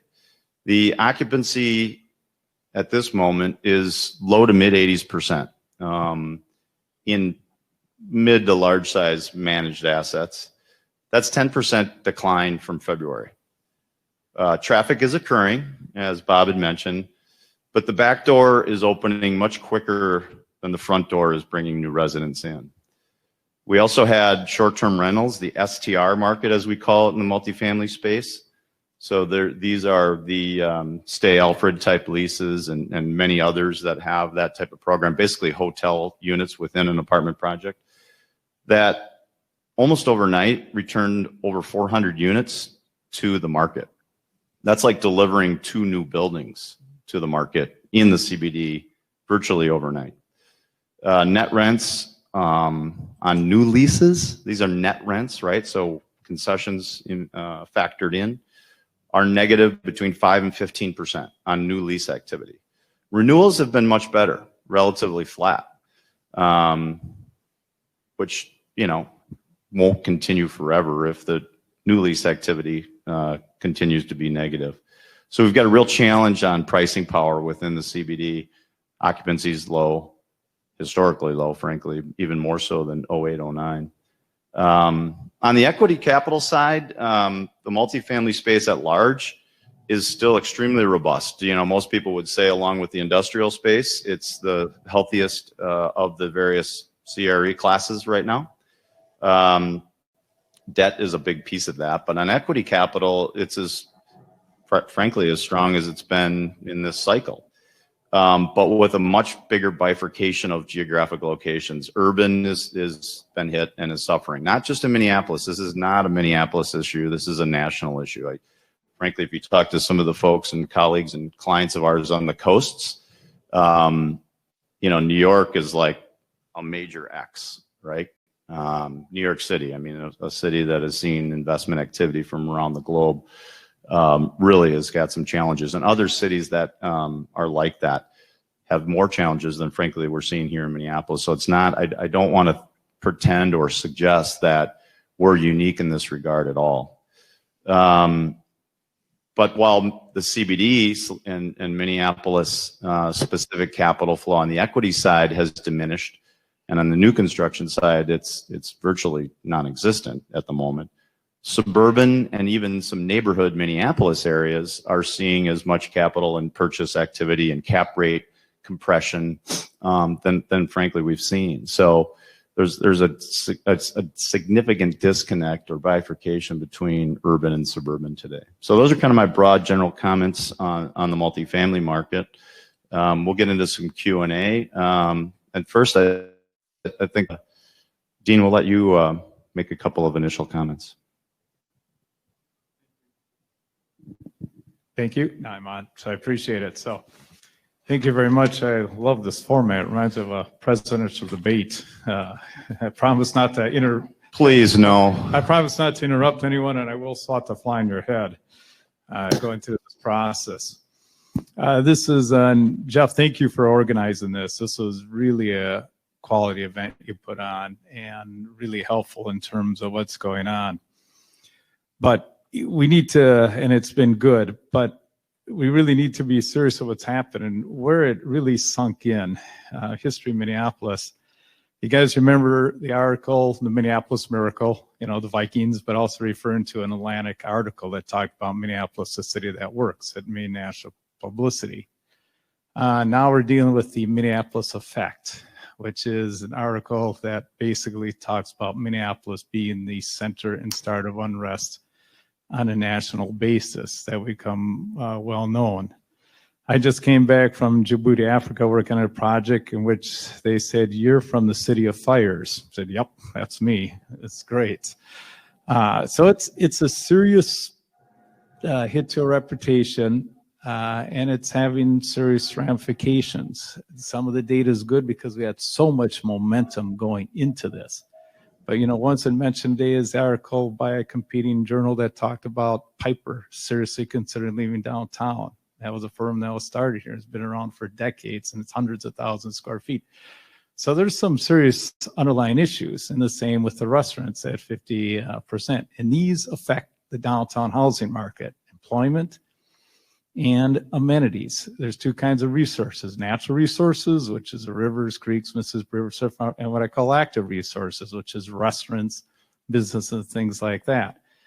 Those are under serious assault, and those numbers are grim, and they're ones to really pay attention to and be respectful. What overlays all this, in my opinion, is that I think there's been a pretty much either a silence or dereliction of duty on the public officials of really stepping up on this in terms of funding and dealing with what's occurring, because this is a deep financial problem. Downtown Minneapolis was built by billions and billions of subsidy over decades. Downtown Minneapolis was started the Back to the City movement, and that happened because of liberal use of the tax increment, funding, CBG, and other sources that made it happen. It didn't just occur. If you remember Murderapolis, from the 80s, 98 murders, and it was made national publicity, but the steady funding sources drove it back, drove people into the city and made it happen. And we're now at an inflection point where we got a choice between Pottersville or Bedford Falls, referring to It's a Wonderful Life. And really, I think what's key is that the public officials, from the mayor to the governor, the city councils, really have to start looking at some of the tools they use to support businesses in terms of capture. Because remember, they used to fund office buildings. International Sun was funded by tax increment. They used to fund restaurants, used to fund hotels and various aspects again to come downtown. That toolbox needs to be opened again and needs to be put back to work seriously to really get us through this point, because this is a deep issue. We've taken a lot of hits reputation. We've worked out it once before extremely successfully from Murderapolis to the Minneapolis Miracle. We could do it again, but it's really a time to call for action from across the political spectrum. Those issues affect the housing market, and the numbers are proving themselves. And the housing market is a bird, is a canary in the mind, and that starts chirping to the businesses and everything else. I've been blessed to run a successful architectural practice. Jim Hegedus of Water Street Partners doubled down on keeping me downtown. We doubled the size of our space because we're growing so fast. So we made a commitment to downtown Minneapolis, which has been very good on that basis. So in the end, we really need to have that effort occur, and we need to make it happen to protect the downtown housing market, which in turn protects the restaurants and the real estate. So I'm sort of here saying, on the government side, I don't know if Jeff, you can publish this, a serious call for action of support and effort to bring our future to be a positive opposed to that, because those demographic trends he mentioned are real. And the reason why I know that, I had the privilege of doing Bridgewater Bank headquarters for Jerry Bach, and we get a lot of calls saying, Dean, give me one of those, but not in the city. And these are from downtown tenants who have been well established, to have the ability to let their lease lapse and build new facilities. So it's a key piece, it's a key puzzle. The efforts have been outstanding in the private sector, but it really is time for the public sector to really step forward. You need not tens of millions, you need hundreds of millions to really intercept this and establish it. So thank you very much. Pam, go ahead.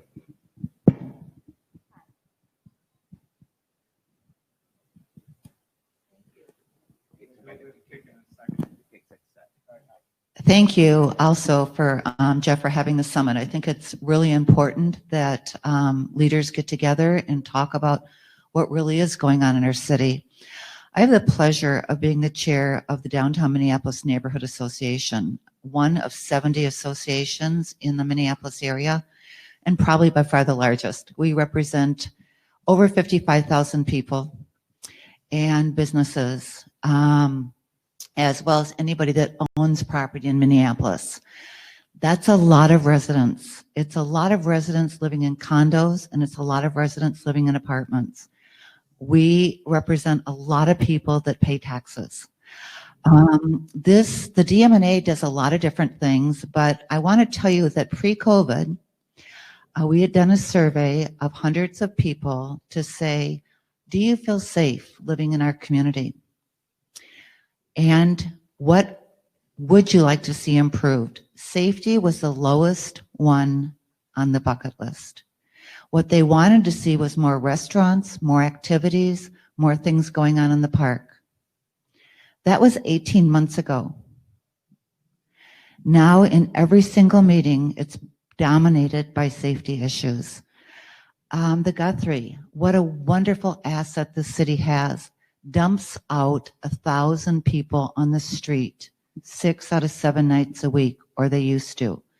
Those people pay their parking, have parking meters, visit our restaurants, and they're gone. Now, people that used to go to bars and hang out in different places now hang out at meters. So that's a little disturbing, and I know in time with COVID that will change.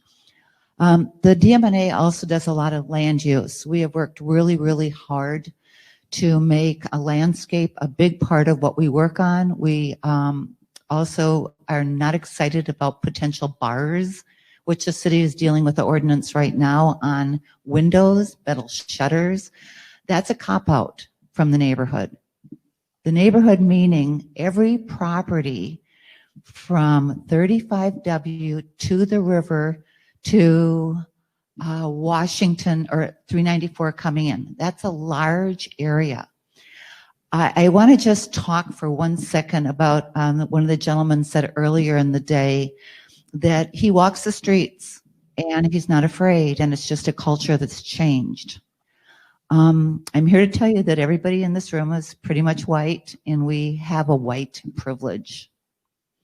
And to me, what a white privilege means is that when I walk out of my door, I don't have to be reminded of the color of my skin every single day. I represent white, Black, and brown people. None of them are happy with what's going on down by the Target Center by 9th and Nicollet. That's just plain inappropriate behavior. And I applaud Mad Dads and Mother's Love for working on it. But I want our police department and I want our mayor and our city council to come together and to provide leadership, a communication and management plan that helps all of us move to the next level. I just want to say that we are the only neighborhood association that's funded the business's guiding principle or that's supported it. We are in line with the business, and we want very much for things to continue to grow and improve. But there are issues. I just want to talk about the condos for a second. We're so fortunate to have the condo buildings and the rental properties that we do. But one of the condos that's now being built by Ryan Construction is called the 11. I can't say more about what Ryan has done. They have a neighborhood group that checks in weekly to make sure they're responding to the neighborhood. They are a part of the conversations that we have with our safety subcommittee of the DMNA. They are, and they haven't missed a beat. They are still bringing people from the suburbs and from Minneapolis to move to the 11. So there's definitely a way we can do it. And my last point is just the news media. If the city had a common statement, the news media loves to go to the worst case scenario, and that doesn't help any of us. We have to come up with some common themes of messages, both people and police and city council, to talk about where we're going as a city and then communicate it out. Thank you. Is that good? Yeah, there we go. Sorry. Thanks, Pam. Very passionate. I like that. Brent, can we get a couple of opening comments from you? Sure. Thank you again for the opportunity, Minnesota Real Estate Journals, to present today, also remotely, as many people are juggling distance learning with kids and managing working as well. So thank you for being flexible in how I can present today. Being a developer, I always try to be a little bit more optimistic with how things are going right now. I think the reality is, Mortensen, we have a national perspective since we have offices all across the country and developers from Seattle to the Twin Cities. And so we have a unique understanding and a viewpoint of what's going on and how it really intersects with what's happening in the Twin Cities. As it relates specifically to housing in Minneapolis and concerns about safety, I also work with the Downtown Council. I've been involved in a lot of different conversations on just general concerns about people leaving the market, what's happening with housing. And I think generally, right now, we obviously think this is just a moment of time. But we also think this is a moment of time that we all have to lean in. The city of Minneapolis, as was stated before, there was a lot of investment, but that investment's not just going to be coming from the city, it's going to be coming from the business community. So I'd encourage everybody to make sure that they're contacting their elected officials so they can hear your perspective. Because right now there are certain voices that are a lot louder than the business community right now. As it relates to housing, we as an organization have always believed in Minneapolis as a strong city. And I think what we're seeing right now is, as Abe said, is really focused on certain locations, with the CBD being hit the most. I think locations like the North Loop and Northeast and even Uptown and South Minneapolis have maintained pretty strong rent projections and lease-up projections and have not really been as impacted. But the reality is the CBD has. And as Abe also mentioned, that translates to the capital markets. And so we have had some pause on Minneapolis, but we still maintain optimism that Minneapolis will be a strong city. But we can't all just be standing by and wait for things to happen. We all have to lean in and make our voices heard, but also stay committed to investing in Minneapolis. Thanks, Brent. While you're there, that's a good segue. I've got a question for you. So with what you said, how's your approach to investing in multifamily change, or your evaluation of opportunities within the city changed, assuming it has? It has. Some of it has stemmed from some of the new city policies that were enacted in early 2020, specifically inclusionary zoning. I think everybody knows that we've had a really strong multifamily market ramp up, and construction costs has continued to rise. And those pressures have obviously made it more challenging to have multifamily deals pencil. And then the introduction of inclusionary zoning made it even more challenging. I'd say specifically with the CBD, we have put some pause on searching for opportunities downtown Minneapolis.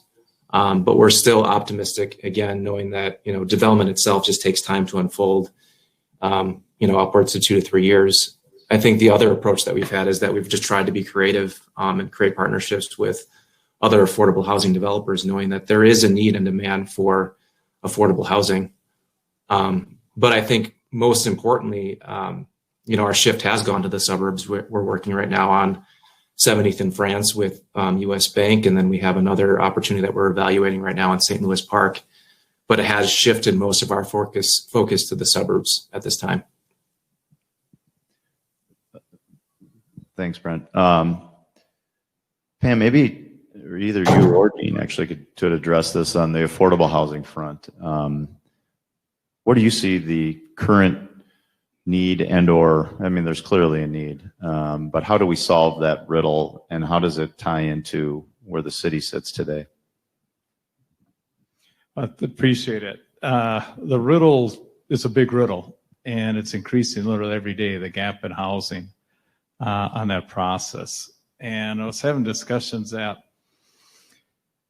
we have to solve it by technology, building technology. And one thing we've been working on vigorously with Rise Modular in the last 5 years is developing modular housing, which we have several projects going up right now.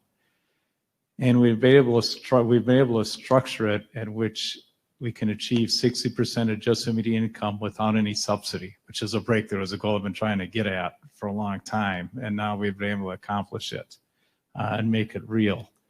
And the fact that we're producing housing in a plant means we can deliver it twice as fast in a standard market, which is, stick building or so forth. And so that was a huge breakthrough in starting to address that, because there's not nearly enough public financing to cover the gap, and never will be. So unfortunately, the affordable housing sector really lies heavily on the private sector and invention to produce.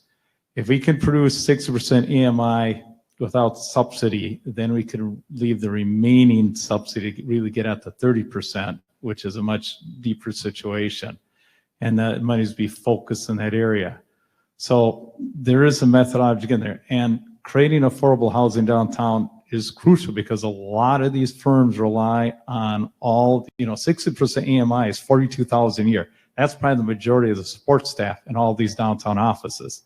So creating housing at those price points is critical, because that's for support staff as a reasonable, affordable place to live near the employment, which is downtown, which will really help maintain this downtown population. Because right now, as you heard, it's taken some big hits. One way is providing affordable housing at 6% EMI, which will keep a lot of people downtown, even though the luxury sector may take a little while to heal. So there is roadmaps to it. We're just beginning on it. And I'm hopeful on it, because this modular housing thing is working. I have 8 projects in various phases of getting built, and they're proving themselves out financially. So we do have a hope of a roadmap, and not solely relying on the public sector to make it happen. Pam, what is DMNA's perspective on affordable housing today? Piggyback on what Dean said. I think affordable housing is critical, but I think we also have to recognize one of the things that DMNA is doing right now is working with a lot of the back of the house staff, the people that were cleaning the hotel rooms, the people that were in the kitchens, not necessarily with resident permits, and they have families, and they were working 2 jobs to survive, and all of a sudden their jobs are gone. These are hardworking people that all of a sudden can't pay rent. So affordable housing is critical. We also have, whenever we do create some kind of housing, we can't put people in a hotel without services. There are reasons, a lot of times, mental health, chemical dependency, there are different reasons that people become homeless. And that partnership with someone that knows how to help somebody and self-direct them is really critical. Jeff, any questions from the audience at all, or the online audience? Are there any questions physically here? No, that's okay. I can add to that too, Abe. Yeah. On the affordable housing, if that's okay. Go ahead. So obviously, affordable housing is a critical issue for many cities across the country. I think one thing I'd like to introduce to the conversation is I personally have a certain distinction between affordable housing and workforce housing. So I would define affordable housing as projects at 60% AMI or below. So they're getting some sort of subsidy, typically through low-income housing tax credits. But there is a large underserved population of people that obviously make more than the 60% AMI, or maybe they're making 80% AMI. And typically, historically, those populations have been served by naturally occurring affordable housing. And we all know during this last cycle, which will likely continue, is that a lot of those properties are being purchased and then being brought back to market as conventional market rate housing. What has happened because of that is there's people that maybe don't qualify for typical affordable housing, again, that 60% AMI below, and they are putting pressure on that type of affordable housing because they don't really have a housing option because everybody's focused on the affordable. So I do think there is a gap right now of a population that's not being served. And we are trying to figure out ways somewhat similar to Rise Modular to deliver construction that's more cost effective to help serve this population and really doing more self-imposed affordability. But if we obviously do go down that path, cities will need to come down alongside with us through some sort of other subsidies to help support the project. Brenda, follow-up question there. Is lightweight steel part of that solution potentially? It is what we're contemplating, yes. Do we have any available costs potentially that you could share with the group today? No, but I can tell you, yeah, I can tell you targets. I mean, we all know that the cost of lumber has gone up. So I'd say the targets would be less than the cost of stick frame construction. Yeah, thank you. All right, this question was for Dean specifically. You were talking about modular construction. Can you talk about, how much cost savings are you seeing in modular? And it sounds like they're aware, is that cost savings higher than stick built? And can you maybe provide some more details? Yes. So there's two really factors that modular is affecting. One is timeline on construction. Using modular, we've been able to take 40% out of the construction timeline, which is a big deal because those ongoing costs of carrying a project soup, carrying a construction site, getting market to faster means the rent's coming quicker. And that's really been effective. And that applies to any project of any scale because the foundation goes in the same time as the units are being built. And so you literally double down on the timeline in delivering a product. Remember with modular, the units come done. I put in the furniture, everything, sheetrock, and the only part that's left that finishes the hallway. So it really speeds the construction. In terms of savings direct to the modules itself, the more the better. I have one project, 300 units, and another one that's publicly with Stu Ackerberg that's just short of 200 units. When I get to that scale, I start saving on square footage costs. So I have savings on construction, timeline on one side of the ledger, and when I get the scale of multiplying multiple units in a large scale project, that starts to kick in. And those costs start to get 20, 30, larger ones 40% against traditional methodologies. So I have a timeline on time, savings on time, and a savings on the actual product. Wood has been a bit of an issue, but work with the module, they've set up a computerized cutting plant. So we've just been driving the efficiency of wood like crazy to try to knock that down. It's actually worked out. And wood was the choice because it was native to this area. And I know Morrison's looking at steel as another methodology, which is good because we were able to push code official, go to 7 stories on wood platform. That's opened up a lot bigger chunk of the market. So those are the two key savings, time and the multiplier effect. And I would say if I lump both together on a larger project, I can shave 30 to 40% out of their overall project managing that well. And then how are Fortunately, oh, sorry. You repeat the question. Go ahead, repeat the question. So, yeah, how are lenders looking at modular?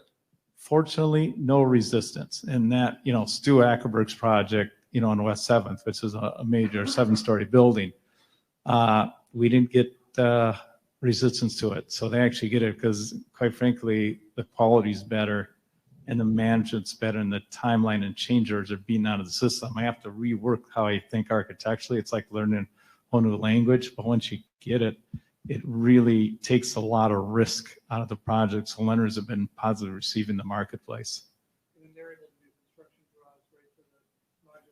Correct, because they walk to the plant, they see the units, they inspect them on site. And so it's changing my thing. I inspect on site. So I do my draws off the modular floor. Saying the same unit, so exactly.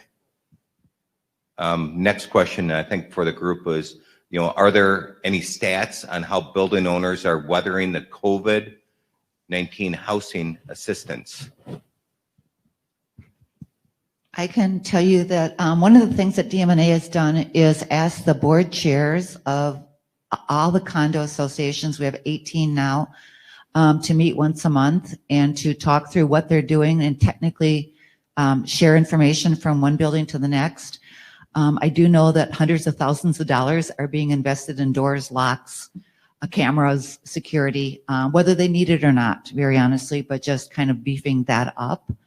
We're also getting ready to pull together some of the rental buildings and see how we can better work, because we want people to feel safe. We want people to continue to move to Minneapolis and enjoy what we know is a great lifestyle. The one other factor we're seeing in design of the buildings, we're rescripting the common areas to make them work centers, at-home work centers with individual office suites, things like that.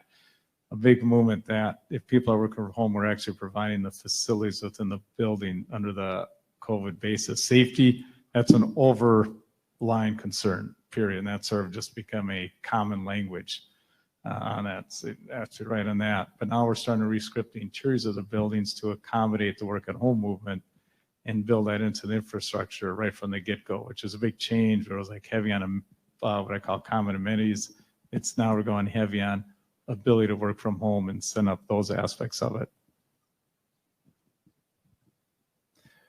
I guess I have a question for the group. The city has enacted and passed legislation directly affecting and impacting multifamily over the past 12 to 18 months. Inclusionary zoning, notice upon sale, but also the zoning code. And one of the big pushes for the change in the zoning code was to allow more densification in neighborhoods. Have any of you panelists seen a direct benefit of that yet? I'm not aware of too many scale developments, but maybe there's some smaller scale developments that have benefited from that zoning change.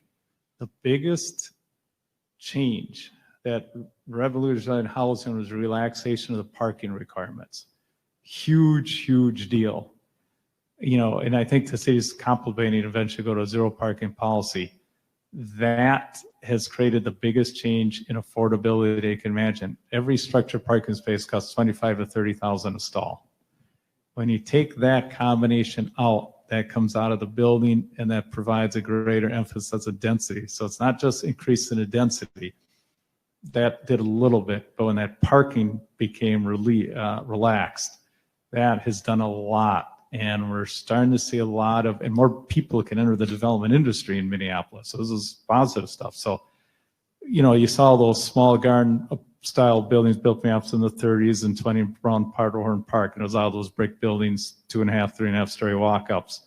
That's happening again because of relaxation of parking. And there's smaller developers finding opportunity in the market. And so, just as was mentioned, the surrounding neighborhoods are still booming and prospering. Downtown is taking some hits, though, hopefully council members start stepping up to really deal with those main issues. And just one side point, I just forgot to mention my opening monologue is, there was a survey in restaurants and they all sent into council, we need help, we need safety, we need that. Restaurants did a common letter. Only one council member responded, that was Lisa Goodman. No one else responded. That kind of stuff can't happen anymore.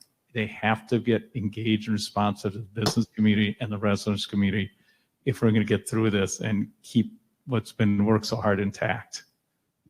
Thank you. From what I've seen, it's not really slowing down a lot. Oct9 just got going, and that was because the parking was relaxed, and they have a lot of occupancy. The MS building has just been torn down. That's going to house 12 stories of apartments with the affordable housing in it.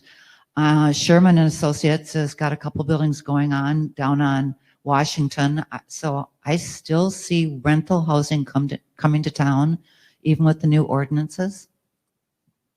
And then Pam, what are you guys doing at the association level to, in response to COVID or the social unrest that you believe is most impactful and that the community at large could be doing going forward into the future?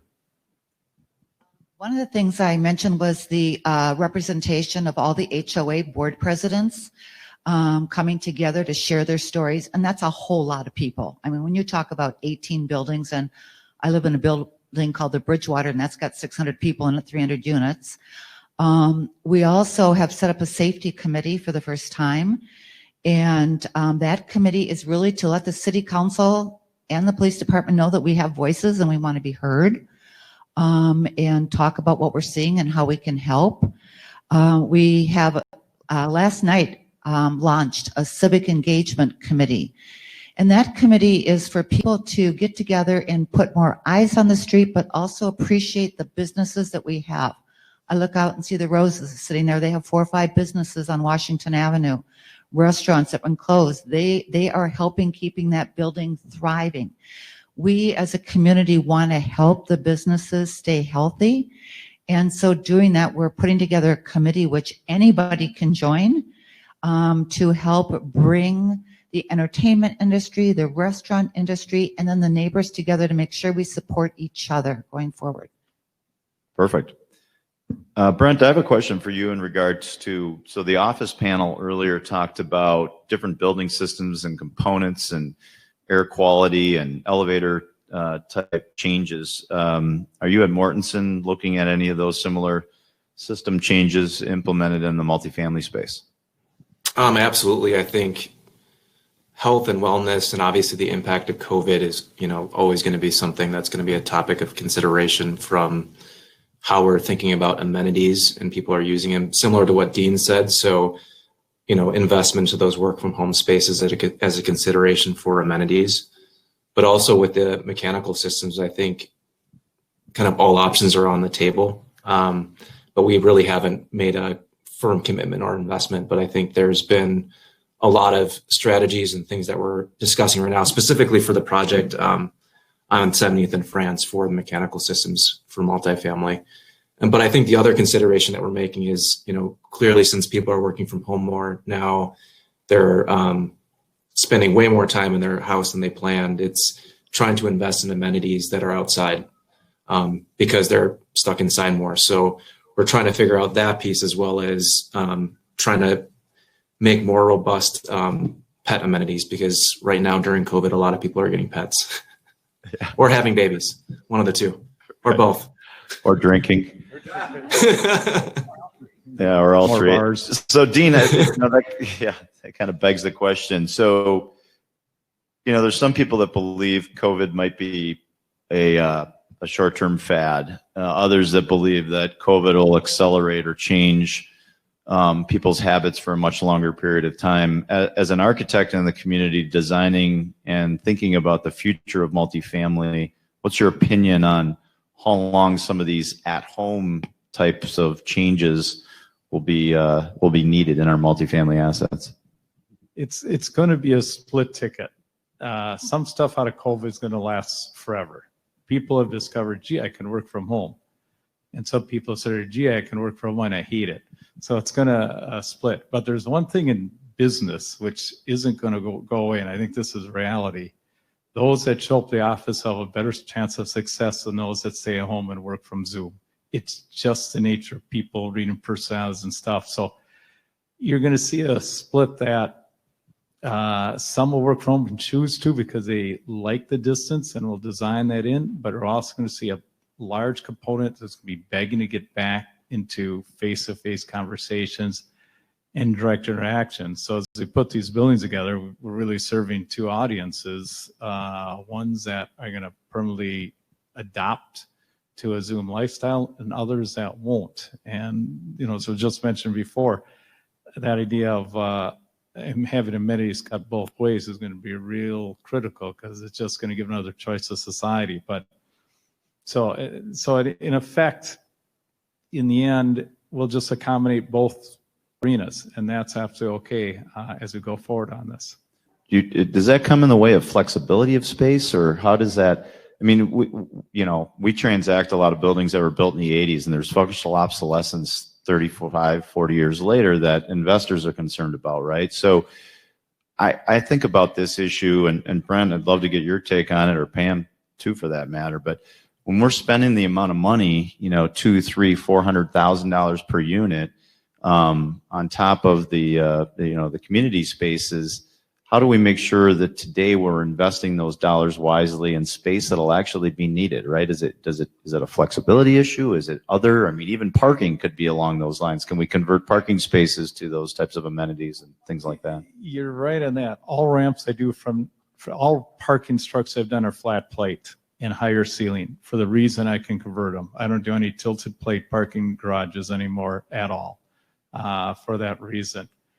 A lot more micro units, because people want to control their individual destiny and their individual mechanical operations. I'm getting a lot of requests, a lot less 2-bedroom, 3-bedroom grouping in that area, in that basis. Will we get to a point where units can be converted from singles to doubles? And I've looked at trying to build some of that flexibility into the building, so that if society changes again and roommates become popular, we can go back to multiple units. Modular gives me a little bit of that flexibility. So you're designing for the present, which is micro, individual, control my health destiny, but also for a future that's involved the other way. So you're absolutely right, because the last thing you want to do is have a building go bad, meaning obsolete in 5 years, because you want this asset to perform 50, 100 years and evolve with it. So that question is absolutely dead right, and we're starting to play with ideas to allow that to occur.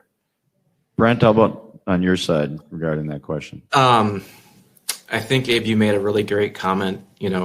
There has been, I'd say, because of COVID, an acceleration of a trend that was already happening. And what I'm speaking to is how people are consuming goods. So I'm sure most of the people probably in the audience right now, if you're not going to a grocery store, you're ordering your stuff online. I was doing that pre-COVID, but I'd say likely the amount of people that are doing it now has gone up. And I don't foresee that changing too much. I think that because of that, multifamily buildings, if you want to create flexibility, some of those spaces could become storage or cold storage. Storage in itself is not really that great of a value initially for multifamily, but when you have a large chunk of your population either buying groceries or goods through Amazon or whatever it might be, so it's just delivered to their door, I think that convenience and the lifestyle that people are choosing in multifamily are in parallel. So I think, that's a trend that's going to continue. And if not, it's going to be something that we'll have to continue to accommodate for future multifamily projects. Yeah, thank you. Pam, you live in a larger condo project that, are you hearing any trends or needs or wants from residents, either yourself or neighbors, that are kind of along these lines? They would love the public space to be open, which it's all shut down because They can of COVID. be.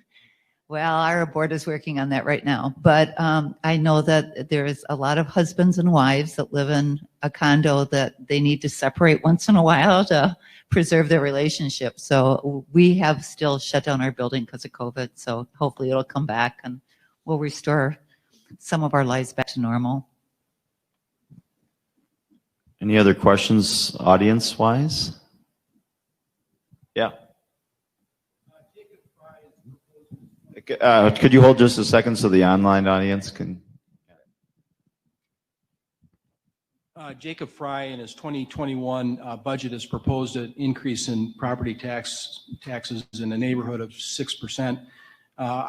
We come at this from a retail shopping center, retail property owner direction, and the capacity of our tenants to pay more at this point in time is severely limited, and most of their leases are triple net. So I'd just like to hear from anybody, and by the way, thank you for this presentation today, but maybe a comment specifically with regard to the level of commercial property taxes and the capacity to and what that may do to the economics of some of these multifamily buildings and commercial buildings.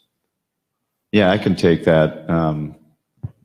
We deal with underwriting of assets every day, all day, and taxes is the largest single component to multifamily expense line items. And frankly, I want to commend the city of Minneapolis and Hennepin County. They've had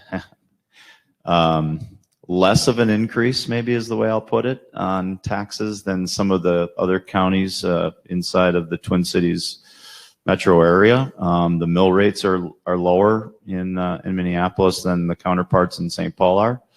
But there's no question that in multifamily, we're in that 1.75 to 2.25% of value is taxed. And as I said, they're the largest single line item that multifamily buildings have.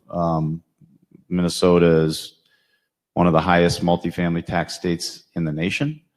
And we do get some benefits for that, of course. But there is no question that the values of assets are in totality going to come down, and the tax capacity and frankly need is likely to go up, and therefore the mill rates or the tax capacity rate is going to have to increase. And so we're expecting that will occur as we move into 21. And as I said, the real challenge is that you move a mill rate 10 or 20 basis points, and you're talking about tens to hundreds of thousands of dollars in additional tax for some of these assets. So, it's a real concern, but it's one that people are expecting will occur. What's tough about it is they never go down. Well, it's not totally true. Well, and mill rate, relative, but it goes down in terms of value. But the mill rate, No, the mill rate came down. It was 0809. It was 2.25%, and it dropped to as low as 1.65. So that's a good thing. Yeah. You don't mind a one-time emergency override if they come back down. But if it's part of a perpetual rise, then it gets frustrating. And that's going to be sort of the key is if the mayor says you're going to eat 6% this year, next year, and then we'll bring it back, people could tolerate that. But if it's part of it everlasting, I keep increasing, always trying to manage the deficit or a budget, taxes aren't elastic on building owners. They eventually start breaking. It starts showing up in rent increases, which starts working against the cycle of affordability. So it really becomes a critical thing. So if it's a one-time hit as a temporary override, makes sense in emergency. If it becomes a permanent way of life, it can be fatal. And you just look to Chicago and see what fatal looks like. Right. So it's your question is a good point to be taken. You do it judiciously, you do it very carefully, and you do it temporary. Yeah, I would agree with that wholeheartedly. And I would also say that it's probably from a resident perspective and a demand driver more impactful to homeowners. Renters don't directly pay property taxes in multifamily assets. Indirectly, we certainly do. But frankly, the rents are set by the market. They're not set by how much tax the building owner is paying, correct? Right? So it's a little bit different scenario in multifamily relative to commercial properties, but it has an impact for sure. Other questions? Thanks for that, by the way. I guess we're good. So thank you, everybody. Yeah. Thank you. Yeah, thank you, everyone. Thank you. Thank you. All right, thanks again, everyone, for attending today in person or online. We appreciate it and look forward to seeing you in an event in the near future. Next week, we're doing our Land Development Summit on Tuesday. So if anybody's interested, you can go to our website at rejournals.com. Thank you. Have a nice day.